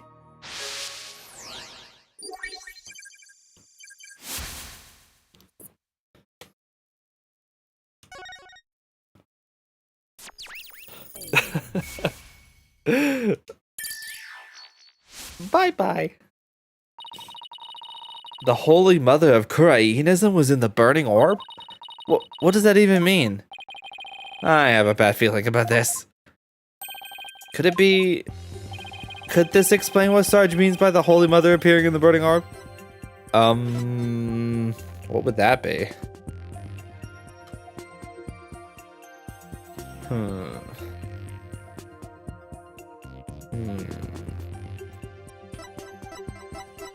Oh, probably we have to present this.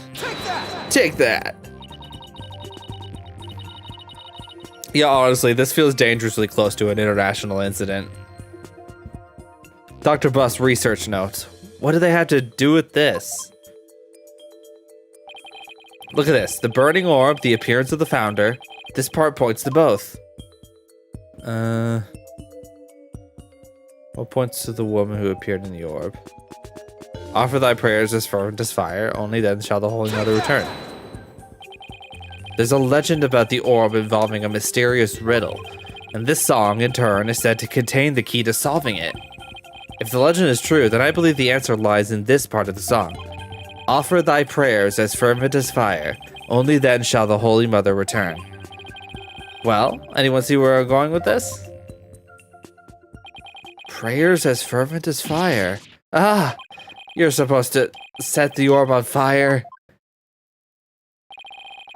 The whole stanza seems to suggest that the founder will appear if the orb is set on fire. Wait, so the doctor, he... Yes, Athena. Just gonna do 1 second just to get the audio back in sync. He had solved the ancient riddle of the founder's orb. Oh my. Unbelievable.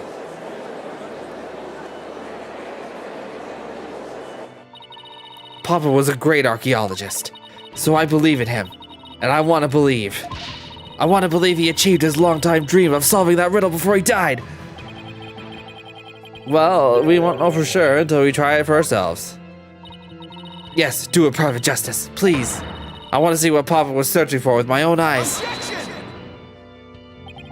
The plaintiff must object to this. The plaintiff will stand down and be quiet. You don't have the right to set a precious relic like that on fire. I mean, clearly he must have known something, right? You don't just set that on fire for funsies. No, you know, it's not fire, it's not fire. Oh, but I do. All I needed was Sarge's permission. Since we still don't know if this treasure is the Founder's Orb or the Crystal of Ami Faye, any ownership rights the Doctor had now belong to his daughter. Therefore, you have absolutely no right to stop us. We're starting to see the real Phoenix, right? For all of a sudden, we're starting to see the barely hanging on Phoenix, right? That we're very used to. Very well, Mr. Justice. I never thought I'd be saying this, but you may burn the evidence. All right, here we go. We're just doing it in the courtroom. Also, this is mocapped. That's interesting.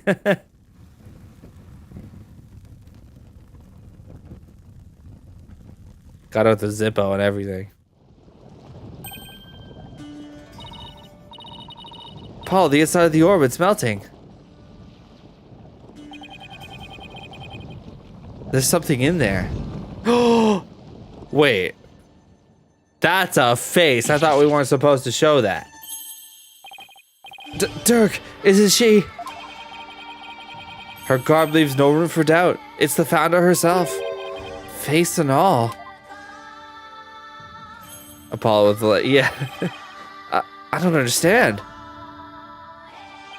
The greatest of taboos in Koreanism is the depiction of the Founder's face. Yet here it is, hidden within this orb. Oh my god. Time to go to war. I need Sarge on the front lines. In the drone, of course. I wouldn't want her to get hurt.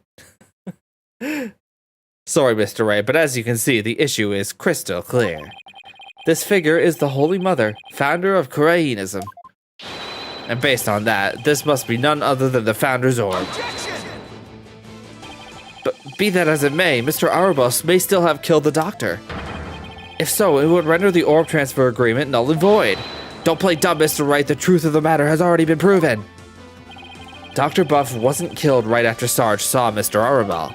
It happened after the doctor came back from hiding the orb, and you have no proof that Mr. Arabelle was still around at the time.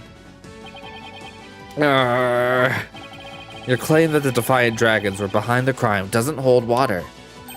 And that means the orb transfer agreement is still perfectly valid.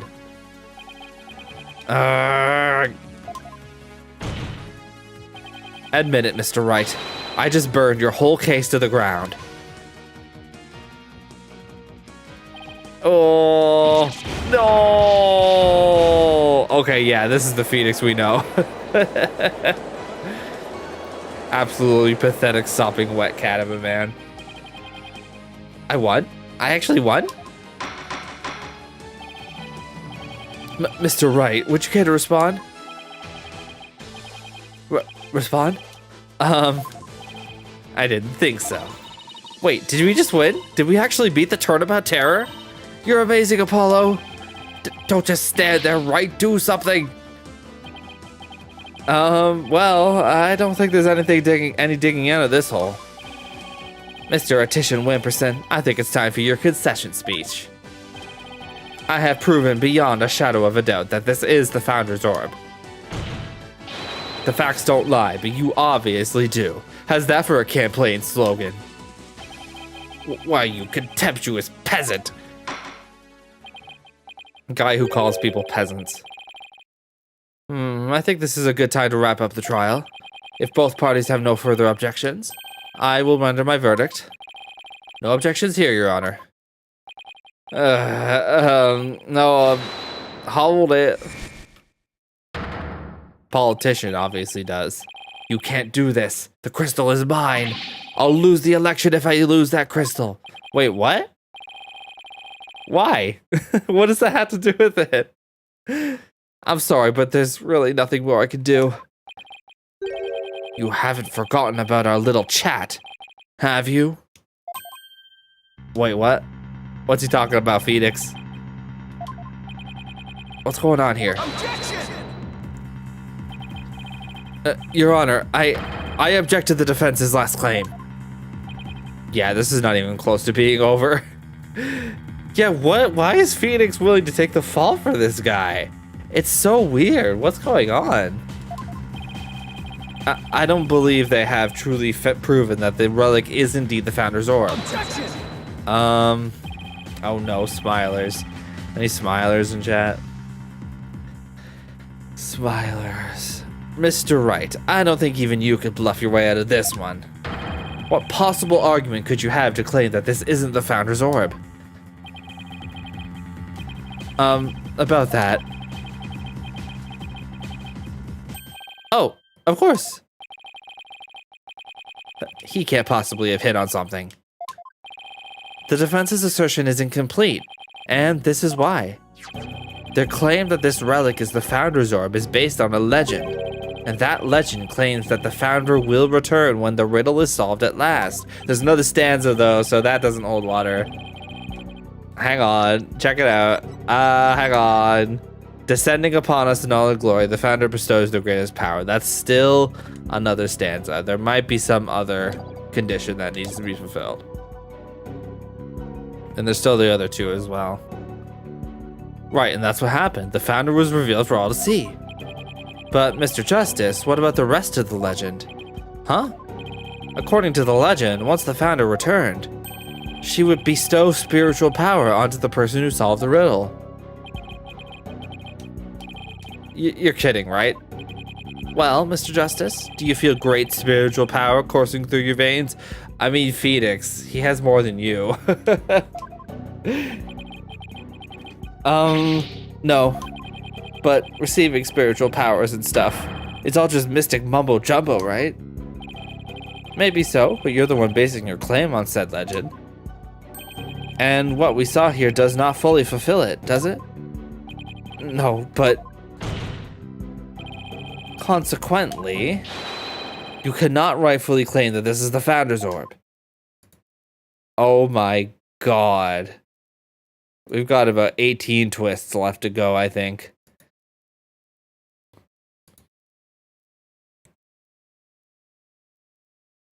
The person who solved the riddle was Ami Faye. That's possible.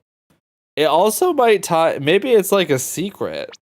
Maybe like Ami Faye being involved is like something they don't. Something the people over in Korean don't want them knowing, and that's part of why. Oh, well, yeah, that makes sense because Maya was hiding that she has spiritual powers while she was in Korean. She's literally part of that same clan. So that would kind of explain that, wouldn't it? Why would she be doing all this training but not telling anybody that she has a lot of spiritual power? That was always weird, wasn't it? It would appear that Mr. Wright has lost a few of his marbles. That couldn't be further from the truth, Your Honor. In any case, I believe this is a good time for a recess. Both sides will have 20 minutes to prepare. I ask that all arguments be ready by then. Oh, and Mr. Wright, you do well to wash up and find your missing marbles by then, too. Yikes, ouch, that hurts.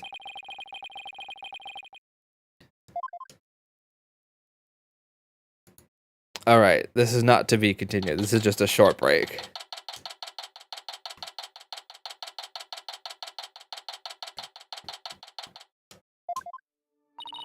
Mr. Wright is sure acting funny. I mean, he's famous for going out on a limb, but that last assertion was just plain crazy. It's either a bluff or a Hail Mary. Either way, it doesn't make much sense. Oh hey, Trucy's back. Maybe there's something we're missing here. Although he seemed perfectly normal when we spoke earlier.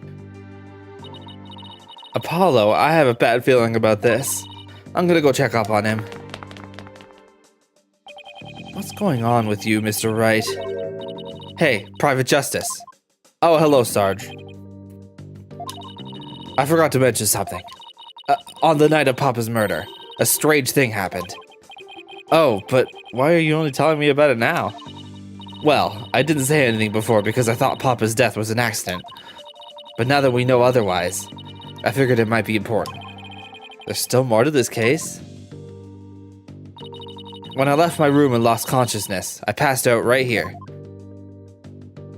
They gave her icon a little wheelchair. That's right above the coffee bar. But when I came to, someone was pushing my wheelchair. What? I was so scared I beat a hasty retreat as fast as my wheels could take me. Do you know who it was? No, it was pitch black. Plus, I fled to my room so fast I didn't even have a chance to turn on the lights. Maybe it was your father. No, he would have said something to me. Besides, I'd have known if it was him. So then it could have been your father's real killer. My thoughts exactly. But you didn't report this to the police? It didn't even occur to me. It's okay, you were obviously still upset, so don't beat yourself up over it.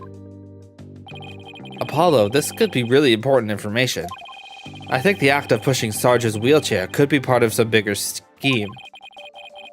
It's hard to see why else the killer would have done such a thing. Guess I should take her statement down as evidence. She fled her room when she realized someone had moved her while she'd been unconscious on the second floor. Oh, welcome back, Athena. Aw. Oh, what's with the long face? How'd it go with Mr. Wright? What should I... Athena? Oops, sorry. Zoned out there for a sec. The recess is almost over, so let's go. Oh no. What was that all about? Ah, we don't have time to discuss it. We gotta go back. Dang it.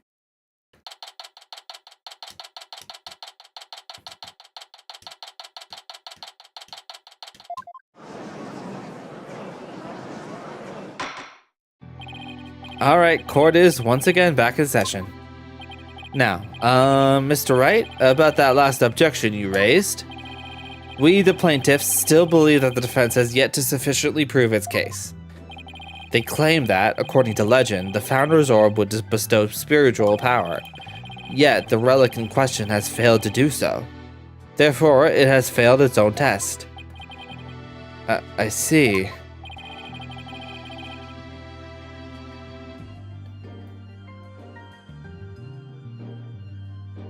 He's sticking with that ridiculous argument?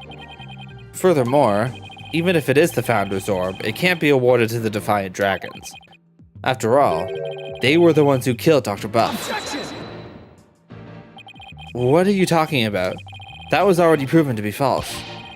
There are no grounds for asserting that the Defiant Dragons murdered the Doctor.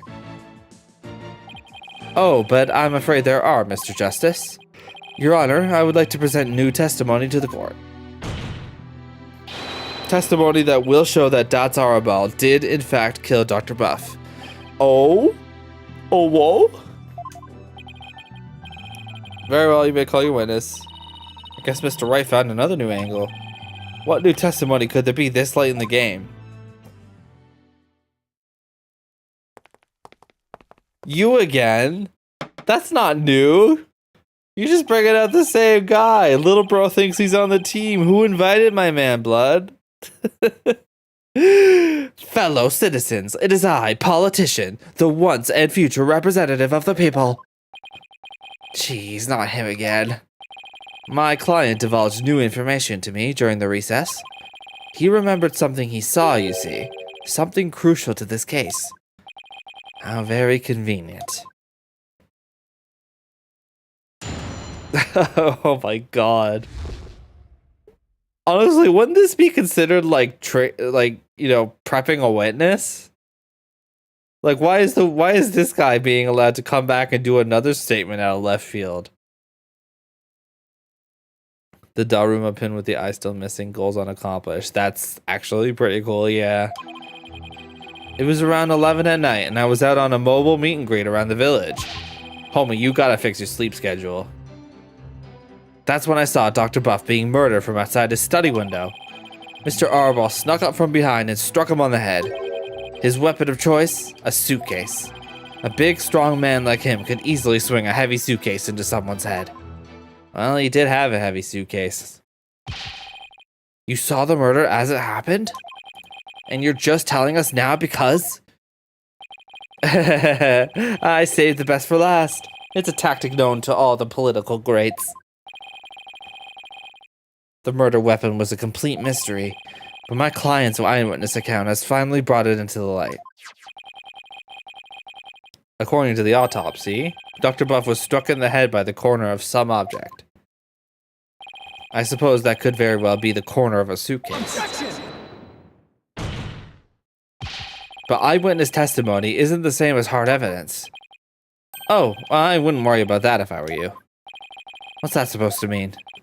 We have physical evidence too. A luminol test revealed. Oh no, it's Jover. The doctor's blood on Mr. Arbal's suitcase were so cooked. How does that prove Mr. Arbal used it as a weapon? Objection! You should know the answer to that, Mr. Justice. Since you know as well as I that the suitcase is covered in his fingerprints. I forgot we dusted it right in front of Emma.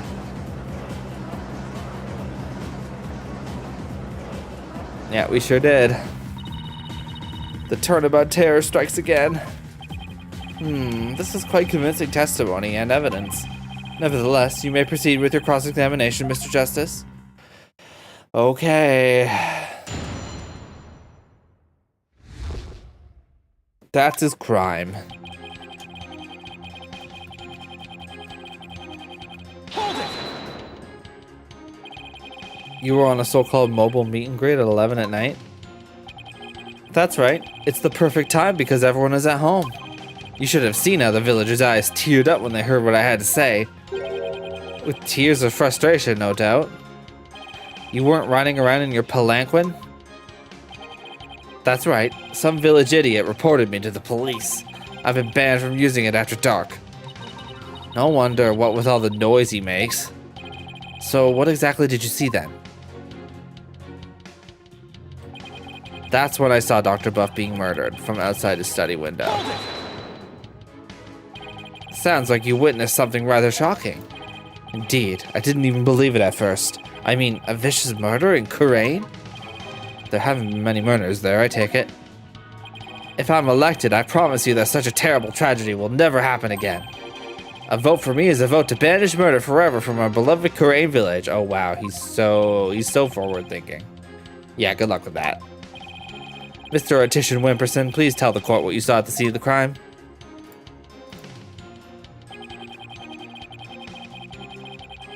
Mr. Orwell snuck up from behind and struck him on the head. He snuck up from behind? So you're saying the doctor never even realized Mr. Orwell was there? That's right, he was utterly absorbed in a book. I see. What did you see Mr. Orwell do next? He climbed up the bookshelf ladder and dumped a bunch of books down on the body. I believe he was trying to make it look like an accident. But that idiot didn't realize I could see everything from outside the window. One of those statements doesn't feel right. Your Honor, I believe the witness made an important statement just now about how the doctor was reading a book. That's an idiot. He was reading a book. Haven't heard anything about that. The doctor was reading a book at the time of the murder? That's vital testimony. Very well. The witness will please add that to his statement to his testimony. The doctor was standing in front of the bookshelves, absorbed in a book.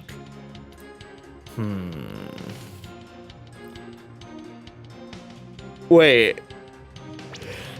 Oh, the glasses. They were on the desk. He can't read anything without them. There's no way. The doctor was standing in front of the bookshelves, absorbed in a book, you say? I'm sorry, but it seems your testimony is completely unreliable. That's quite a bold statement. Well, let's hear you back it up. I challenge you to prove that I am anything but 100% reliable. It would be my pleasure. Lately, it seems the doctor's eyes had gotten so bad he needed reading glasses. However, his reading glasses were over on his desk. So you see, there's no way he could have been reading in front of the bookshelves. I'm sorry, Mr. Artisan Wimperson, but I'm gonna have to ask you to explain this discrepancy to the voting public.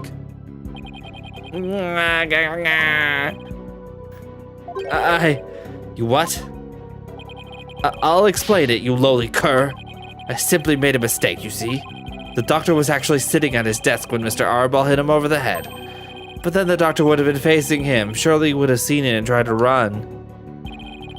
Dr. Buff was nodding off. You're just making things up, buddy. I could tell because his eyes were closed and he wasn't moving. Sounds more like what you would do. Then how do you explain the fact that he was struck in the back of the head? Isn't that something that should be impossible from the front of the desk? Oh, about that. He bowed his head when he nodded off. That's what he was clobbered. Come on, man. So that's what you saw. I hate you, Judge. You're making it worse. You're enabling him. Well, Mr. Justice, that sounds like a perfectly reasonable explanation. Do you have a problem with the proposal that the doctor was struck while nodding off? A big problem. There is a problem. A very big problem. The witness's statement doesn't hold up under the slightest bit of scrutiny. Is that so? Then will you please show this court what evidence you have to justify this? Gladly, Your Honor. This shows the problem with the witness's claim that he saw the doctor nodding off. Oh yeah, there's like a bookshelf. There's a bookshelf covering the desk, which means his chair is not visible from the window. Take that! A diagram of the study. Mr. Artisan Wimperson allegedly viewed the murder from here. And the doctor was allegedly nodding off. Here. Down there, by the bookshelf. But from his vantage point, the bookcase would have blocked the witness's line of sight. I tagged you because you were just posting random stuff. Just make sure to keep it on topic, alright? Why, yes, I believe you're right. But, Objection! The fact remains, my client knew that the suitcase was the murder weapon. So he definitely has first-hand knowledge of the crime scene. I'm afraid I have to agree with you there, Mr. Wright. But then we have to ask ourselves, from what vantage point did he see the murder? What are you insinuating, Mr. Justice? From what vantage point could Mr. Attition Wimperson have seen the dozing doctor? Once we determine that, I believe we'll finally see the truth behind the incident. The witness saw the murder from right here. The witness saw the murder from...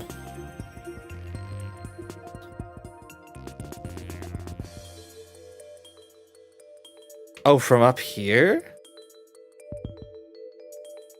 That's the only place he could have been other than over here.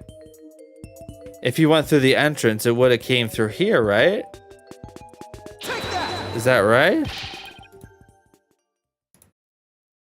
You've got to be kidding. But that's... It is indeed, but everything only makes sense if the witness was there in the study. Inside the study? But that's the scene of the crime. I know, Mr. Attition Wimperson, the man who claims to be a witness to the murder, was most certainly in that very room. Apollo, are you suggesting...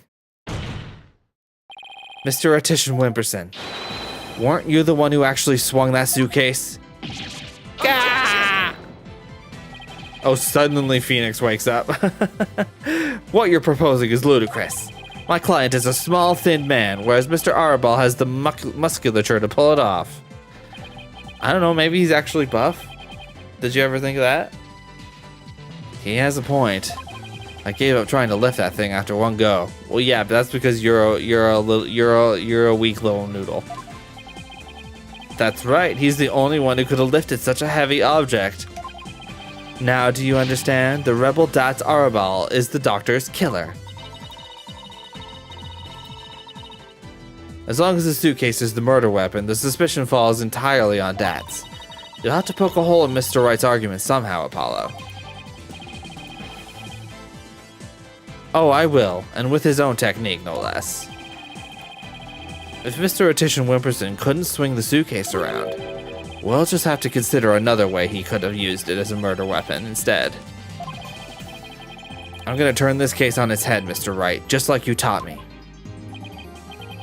You talk big, Mr. Justice, but do you have what it takes? Well, this should be interesting.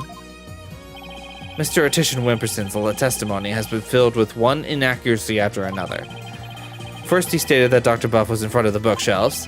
Now he claims the doctor was sitting at his desk. Hello, Sir Vinay. Thank you for the hydration check. I could definitely go for some hydration. Hope you're having a good one. I gotta get my brain juice flowing. Hey, hope you're doing well. So where was the victim really when he was killed? Also, where was his killer and how was the murder weapon really used? So the important thing here is the position of the victim and killer relative to each other? Yes, Your Honor. If they were positioned in a certain way, it would be possible to use the suitcase as a weapon without lifting a finger. You can't mean. I would ask the court to recall the study's layout. It's quite distinctive, as you can see.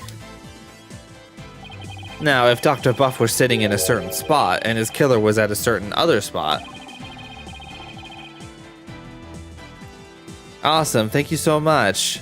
Enjoy the lurk. Thanks so much for stopping by. Hi, yeah, I got you. It happens. The suitcase would become a weapon anyone could use. Very well, Mr. Justice. Where was Dr. Buff's killer at the time of the crime? Right here, killing him.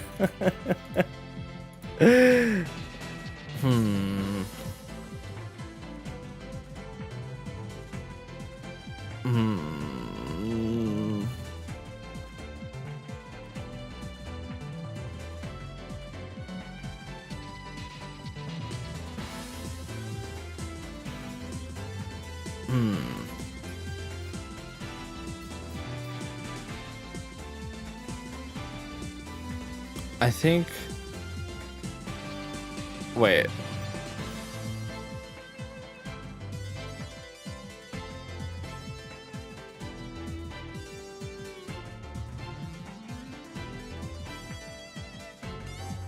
Where was the killer during the crime? Wait.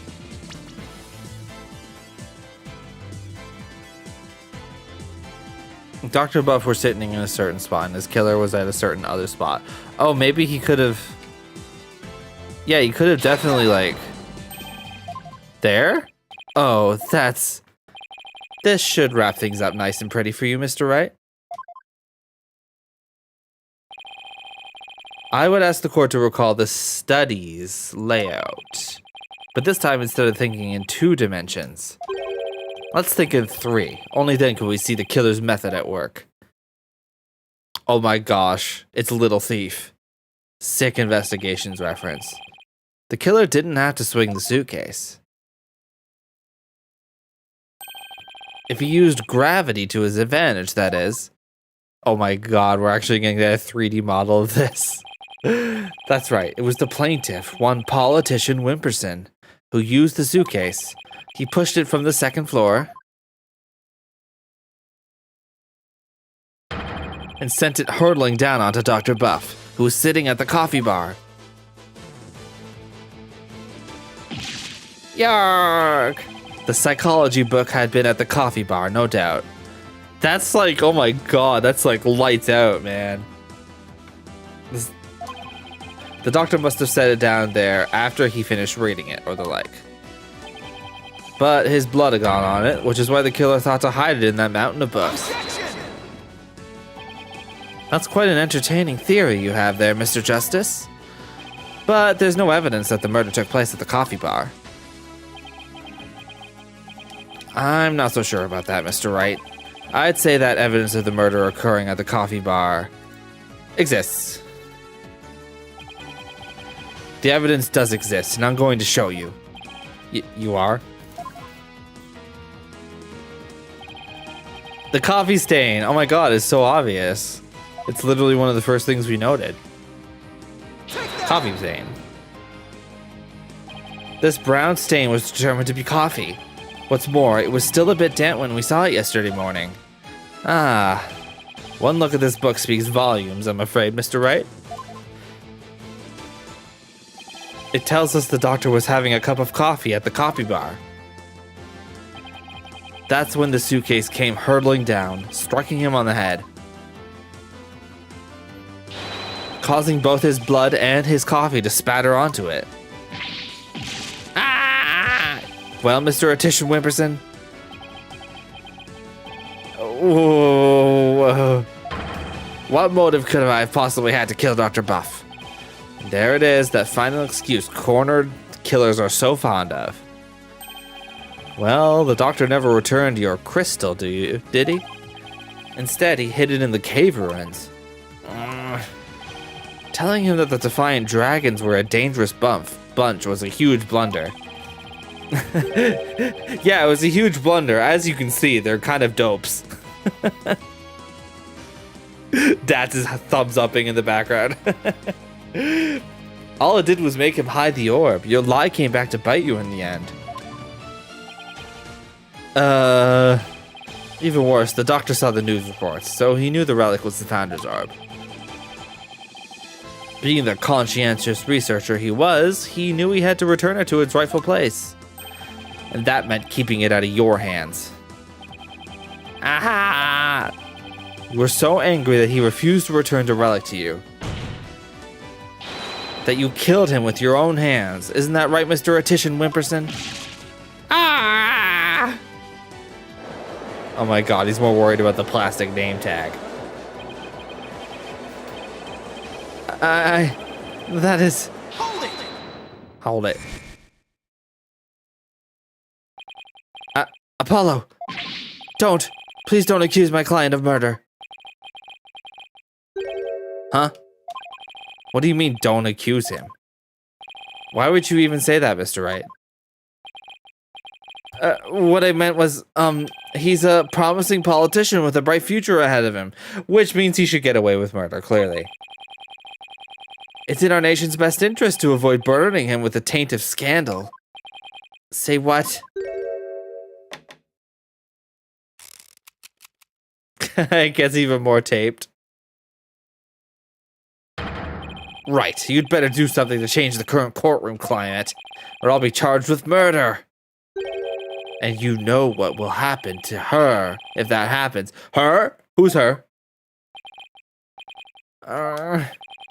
What's he talking about? Well, I can ponder that later. For now.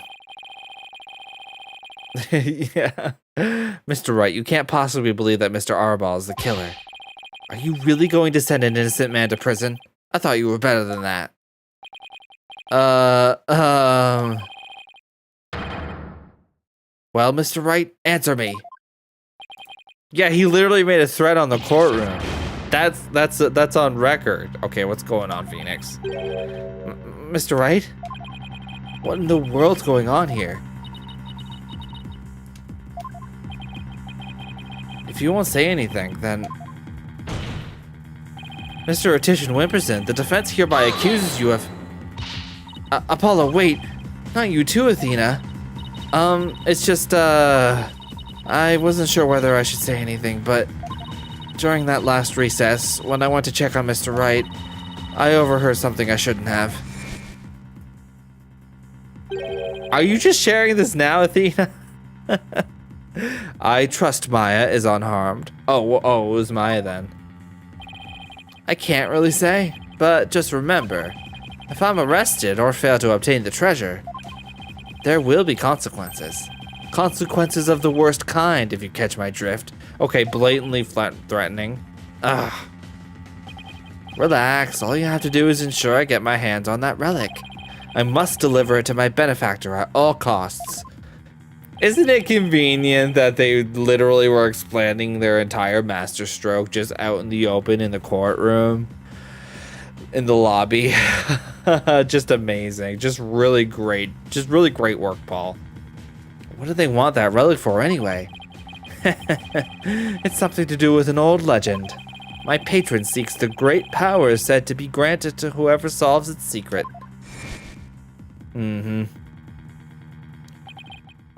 Maya? As in Maya Fey? Yes, the boss's legendary former assistant. Miss Fey's being held hostage? So it seems. Why didn't you tell me as soon as you heard this? Sorry, it's just Mr. Wright spotted me before I could slip away. And maybe promised not to tell you. He said it would make things more difficult if he found out. As if things weren't already hard enough. So that's why Mr. Wright was acting so strange. Dude, what? This is crazy. I had no idea. This must have been excruciating for him. Think, Justice. There's got to be something you can do. Mr. Justice, about that last statement of yours. I believe you were in the middle of accusing the plaintiff of murdering Dr. Buff. Would you care to continue? I'm sorry, Apollo. I'm really, really sorry. What's gotten into you two? God, this sucks. If I accuse that slime bag, I put Miss Frey's life in jeopardy. It seems you finally caught on. I'm far too important to be accused of murder.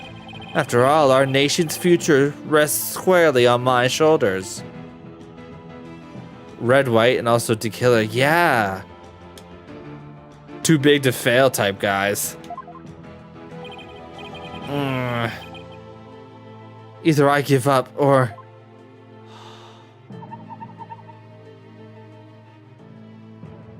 Once I present the crystal to my patron, my victory is assured.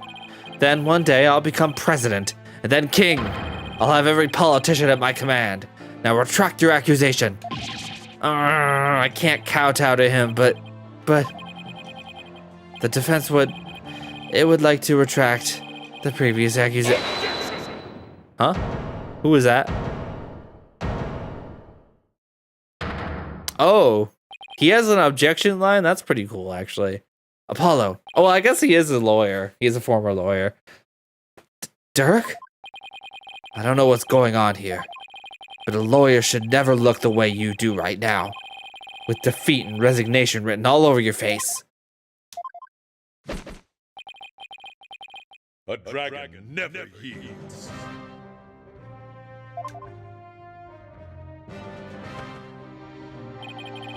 Even when wounded, a dragon bites down hard and never lets go till its dying breath. It glares, it roars, and it latches its jaws firmly onto its prey to the bitter end. That's what lawyers do to get to the truth. Dirk, a dragon never yields. He's right. It's all over if I give up now. If Mr. Wright's hands are tied, it's up to me to do what must be done. He's saved my neck so many times. Now, it's my turn to save his. Dirk, thanks for that wake-up call. Now that's the face of a lawyer you've got there, son. Where there's a will, there's a way. And I'm going to find the way to save Miss Fay and see that justice is served. Oh, we're doing this. Okay. Time for guessing game. That scumbag is holding Miss Fay hostage to ensure he gets the orb for his patron. It seems said patron believes in the orb's legend. Thing is, the founder did appear when the orb was exposed to fire, just as the legend said. If the legend is true, then we've already solved the riddle, right? Probably not yet, right? Surely not yet, right?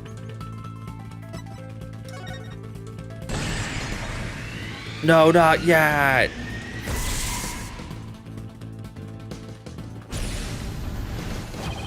The legend says the founder will bestow great spiritual power when she returns. But if that's true, it means we haven't solved the whole riddle yet. But how can that be? Are we missing something? Wait, maybe. Maybe the part about the founder returning should be taken literally. But how would it be possible for a dead person to return to the world of the living? Channeling. Yeah.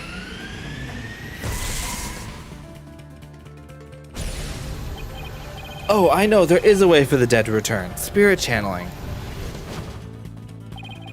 Of course, you'd have to know what the founder looks like first. Oh, but the orb. The orb has revealed her face to us. So what if it's a sign that we should channel her?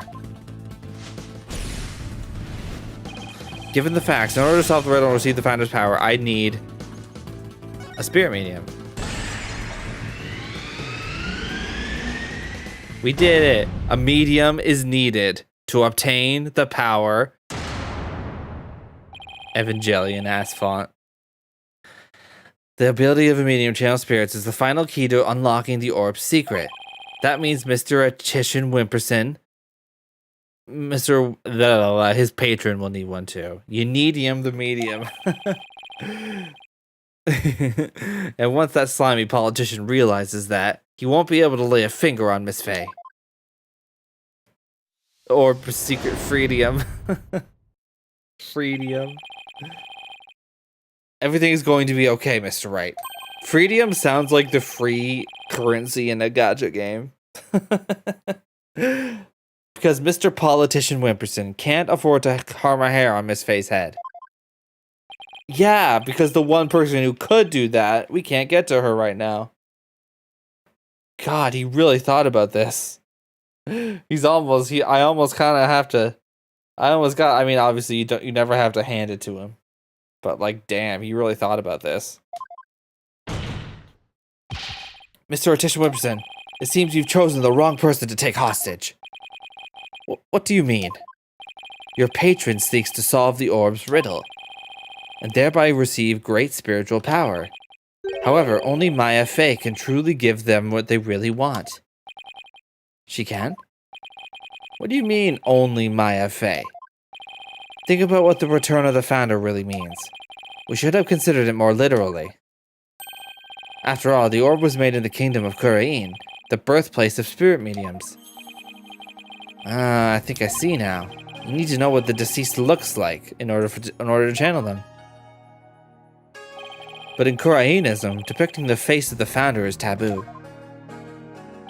However, her true face was hidden in the orb.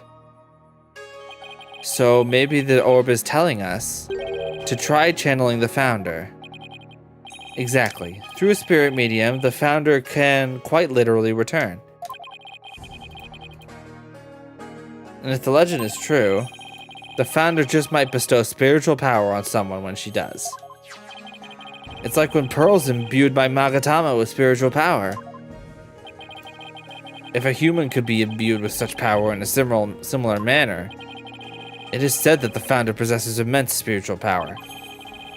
Such a great feat would not necessarily be beyond her. Oh, wait a second. The legend is true. Do you understand now, Mr. Attition Wimperson? You are holding hostage the final key to unlocking the orb's secret. Didn't think of that, did you, you nerd? And if anything were to happen to her, the riddle will remain unsolved forever. Ah! Nerd. LMAO, you messed up, buddy. There's always Pearl Faye. I can simply ask her to help. If she wants money, I have plenty to offer. You clearly don't know Pearl. She's not the kind of person to be tempted by material gain. And she certainly wouldn't help you if anything were to happen to her cousin. Yeah, you really thought that through, buddy. Oh yeah, I'm holding your cousin hostage. Will you please help me? I'll pay you. Or maybe you'd like to go ask the Queen of Kurain to channel the founder for you. He could, but he'd probably get executed for requesting such a thing. It's over. Now confess, you killed Dr. Buff, didn't you? It wasn't supposed to end this way. Mr. Attition Wimperson, are you admitting to committing the crime? Admitting to committing the criminning. Hey, you're my lawyer, right? Do something! It's true that I'm your lawyer, and as such, it's my job to defend you. However, defending my client isn't the only duty a lawyer has. There's something else that's equally as important. And that is finding the truth. What? Mr. Attition Wimperson, you have sought to twist the truth in the dirtiest of ways. I was complicit in your hostage taking, but in a way I was being held hostage too. Even so, there's still hope for me to make things right. And I owe it all to you, Apollo. Mr. Wright, I can't allow a murderer to walk away scot-free. Therefore, Mr. Attition Wimperson, I must resign as your attorney. No! Does this mean I'm under arrest? No! Wait, he doesn't even get a proper meltdown? That's kind of disappointing. Oh, maybe he gets it now. Come on, let's go.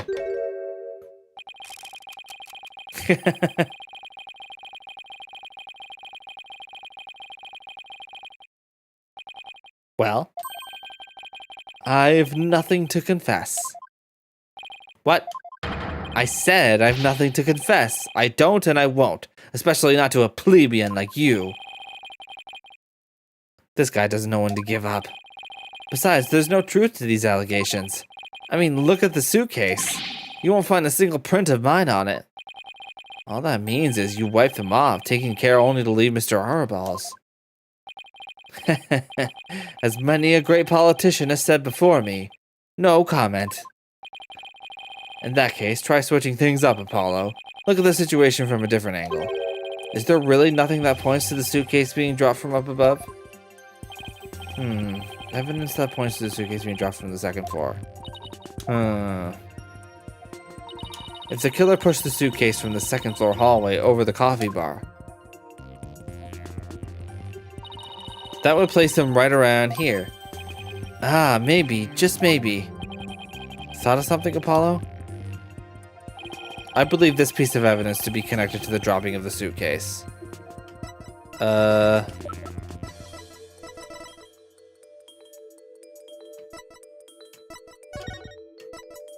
night of the incident, Army fainted in the hallway above the coffee bar after witnessing the doctor burning the treasure. When she came to, someone was pushing her wheelchair.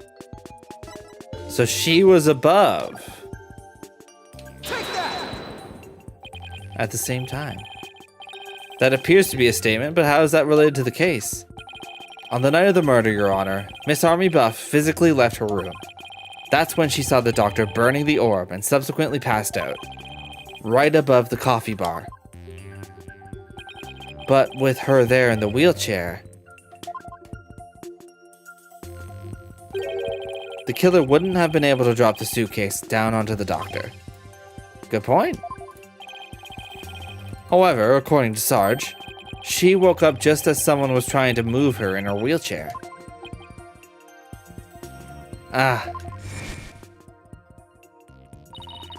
Someone was pushing my wheelchair. What? I was so scared I beat a hasty retreat as fast as my wheels could take me. She must have been in the killer's way and had to be moved. Isn't that right, Mr. Attition Wimperson? Arr.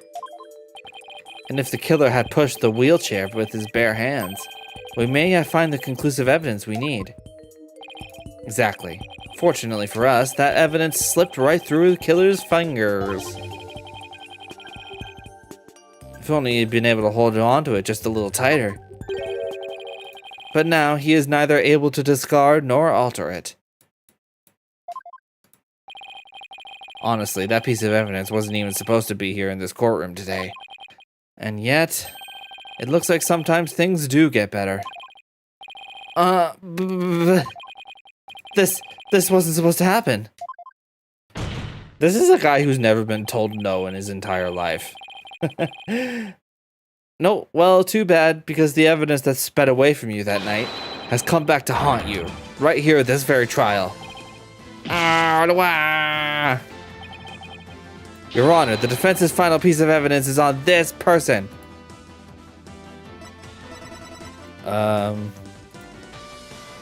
Wait, are we talking about Sarge again?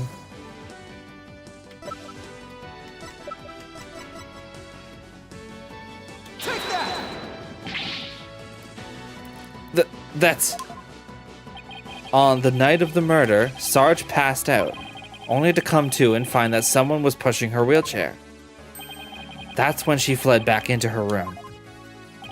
She didn't physically see a single soul after that. Not until Athena drew her out through that therapy session, that is.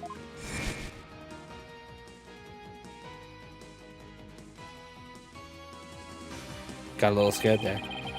That white screen hung on a little too long. While the killer was able to write the prints on the suitcase off, the same can't be said for the prints that got away.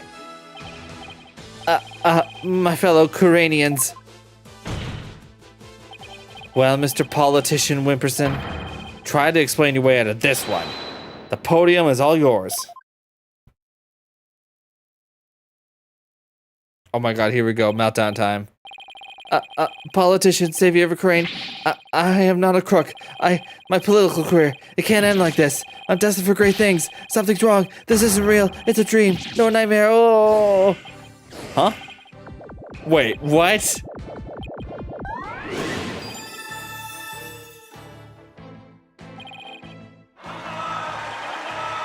Banzai! Banzai! Banzai!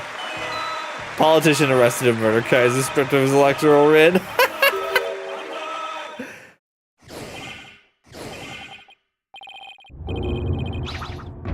Oh my god.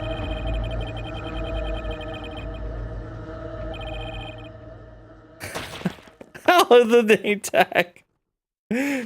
That was really good. Mr. Attition Wimperson, are you alright? Bailiff, get him to the first aid station on the double.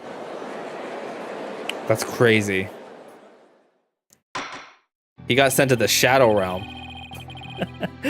Well, this was yet another unexpected turn of events. In light of everything that's been revealed, it seems the relic is indeed the Founder's Orb. It seems Mr. Politician Wimperson can be considered a suspect in Dr. Buff's murder. Apollo, I want to thank you for everything. Thanks to you, I didn't have to keep bending the truth. I don't know what I would have done without you. Don't mention it. You were amazing today, Apollo. Well, I couldn't have done it without Dirk. What did Dirk do? A dragon never heeds. I mean, I guess that's what he did. Fair enough. That would hype me up too. Even when wounded, a dragon bites down hard and never lets go till its dying breath. It glares, it roars, and it latches its jaws firmly onto its prey till the bitter end. That's what lawyers do to get to the truth. A dragon never yields. Every lawyer should take that to heart. As it seems both sides have no further objections, would Dirk Sadmati please take the stand?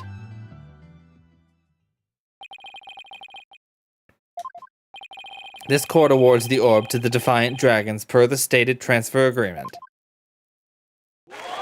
Yay! We did it! Hot milky.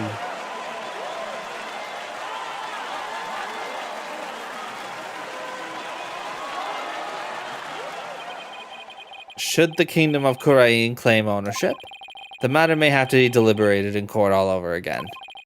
I just hope, or shall I say pray, that I'm not the judge presiding over that one. Ha ha ha ha ha.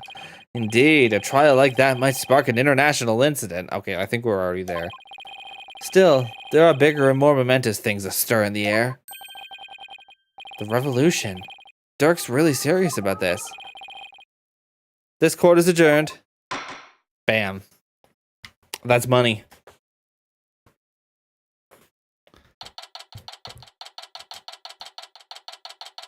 That's done. That's GG's. We're calling it. Nice work, son. We've finally broken through the last obstacle on the road to revolution. Revolution? It just doesn't seem real. Yes, well, to think you actually defeated the Fighting Phoenix. All I can say is, that's my boy. Well, Mr. Wright did have his hands tied. Who knows if I'd have won if he'd been able to fight me head on. I see it more like you saved Mr. Wright. Saved him? Yeah, remember what he said? He didn't have to bend the truth anymore, and it was all thanks to you. I don't know about that. Still, I guess it is kind of nice to be appreciated. Mr. Dirk, now that the Holy Mother's face has been revealed, are you gonna have a spirit medium try channeling her? I, for one, would love to see the return of the legendary founder. Yeah, just think about it. Being able to speak to someone right out of the history books. Unfortunately, it's not that easy. What? Why? A face isn't enough. You also need the true name of the one you're attempting to channel. We have that too, actually. Oh, right, Pro mentioned something like that. And the founder's true name is only known to the priestess who's been crowned queen, also me. I know it. In short, the only living person who knows is the current queen of Karain, Garan, and me. And me. It's me. Oh, so without her help, we won't be seeing the founder anytime soon? That's no fun. Cool. So, Dirk, what will you do now? First, I'll start by tracing the route by which the orb came into Dr. Buff's hands. Since we now know it was a politician that asked the doctor to study it. Isn't he the one who stole it? No, a political nobody like him couldn't get anywhere near the orb, let alone steal it. He must have had inside help. My money is on someone connected to the royal family. Oh, right, you said something to that effect back in the cave. Whoever it may be, we need to expose their dirty scheme to the light of day. Well, I'm sure Mr. Wright has plenty of information courtesy of his dirty client. You might be able to shed some light on this. Private Justice! Oh, she's back in the drone. That was fine work you did at the trial today. You did your sergeant proud. Back at you, Sarge. It took real courage to leave your room like that. It's all thanks to you and Koro and Sykes. With my siege defense over, I can finally sally forth. But the battle's only just begun. One for me and me alone to fight. To lose your mother and then your father. What a terrible thing to endure. Yeah, and being wheelchair bound doesn't help. Private Justice. I've been thinking. It's about time I stood on my own 2 feet. After all, I no longer have Papa to coddle me. Huh? I'm afraid I don't follow. Take a good look, soldier. This is one small step for man, and one giant leap for me. Wait, what? Hold my drone for me, would you, Private Justice? Yes, sir. What is she up to?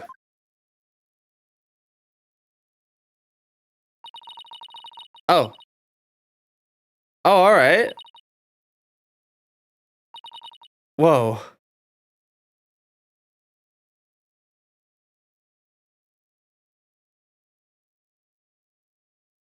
Is it just me, or is she really tall?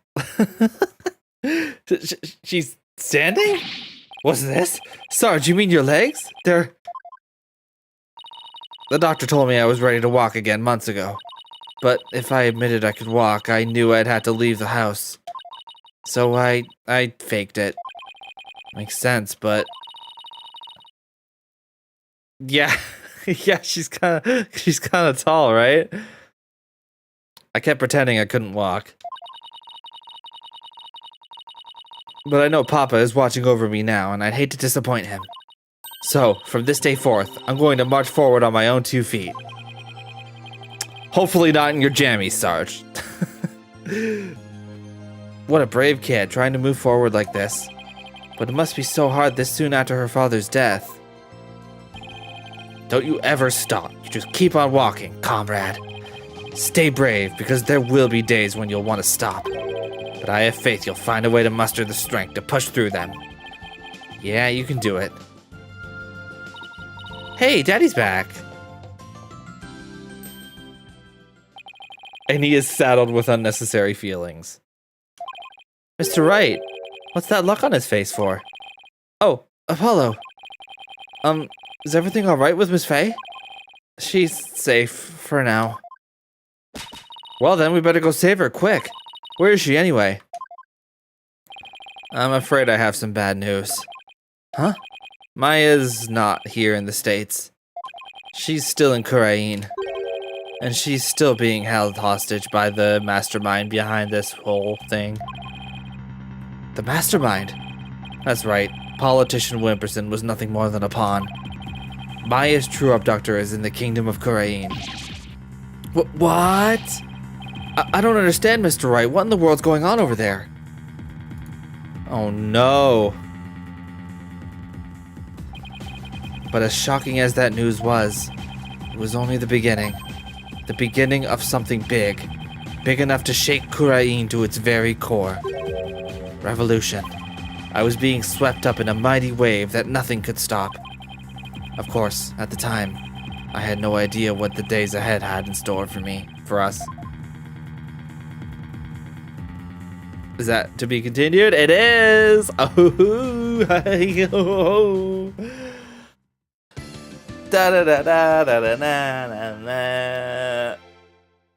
that was packed, dude. That was actually a pretty good segment. That was actually a pretty good amount of game. Dun dun dun. A lot covered there. That was actually awesome. That was really cool. Politician is fun, even though he's a little twerp.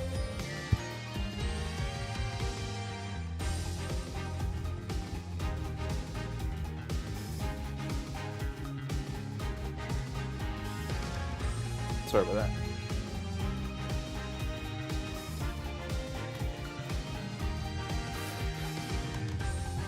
Yeah, Politician was fun, even though he was a little twerp. Sarge is awesome. I love her. She's awesome. So cool.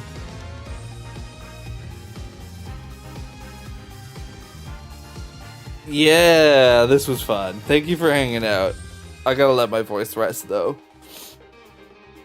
I'm already stuffed up, and then I talked for 3 hours, so that's about where I'm at. Oh, and I started late today, too. It's 11 o'clock. Oh, dearie me. Alright. Well, thank you very much for watching. This has been a great time. We'll be back to this next week. I know I've been a little bit more absent lately. However, after this week, it's gonna be a lot better. Basically, this week I really just gotta get through this week, and then things calm down for a bit. So, yeah. I know I didn't really record any LPs this week. I was kind of like, I need to just take a pause on that. But I'll probably get back to that next week if I can. This coming week, rather. We'll see how it goes. Anyway, yeah, that was the end of my schedule. I'll try to have one out tomorrow or Monday. I'll decide what I'm going to do at that point. I'm looking forward to playing more Halo 2. I might be able to finish it next time. Maybe not. Maybe it might take 4 streams to do that one. But maybe not. We'll see. The levels I did in the last one took a lot longer. And then... oh yeah, we'll play Bully again. We'll get back to Bully. I actually really want to play Bully again. Bully is kind of fun. Maybe we'll play that on Wednesday and then I'll play Halo on Friday or something like that. I don't know. Anyway, thank you so much for hanging out. This has been a great time. I'll go ahead and plug the socials just in case you want to continue the conversation over... oh wait, no, sorry. Not Discord. It's socials. I don't even know my own commands. Jeez. You can follow my Twitter, of course. And yes, I still call it Twitter. And you can join the Discord and you can hang out. We're a tight-knit little community. And we're always looking for new folks to hang out with. So that would be awesome. Alright. Thank you so very much for hanging out. And now I think I'll probably see you on here next Wednesday. But I'll probably record a Breath of the Wild before that. Or sorry, a Tears of the Kingdom before then. So maybe you'll see a little more of me in the meantime. Yep. Alright. I will get through this week if it kills me. Alright. Have a good night. I hope you all have a wonderful rest of your weekend. I hope you have a lot of chill. I hope the weather is just fine for you and you get all the rest you can get.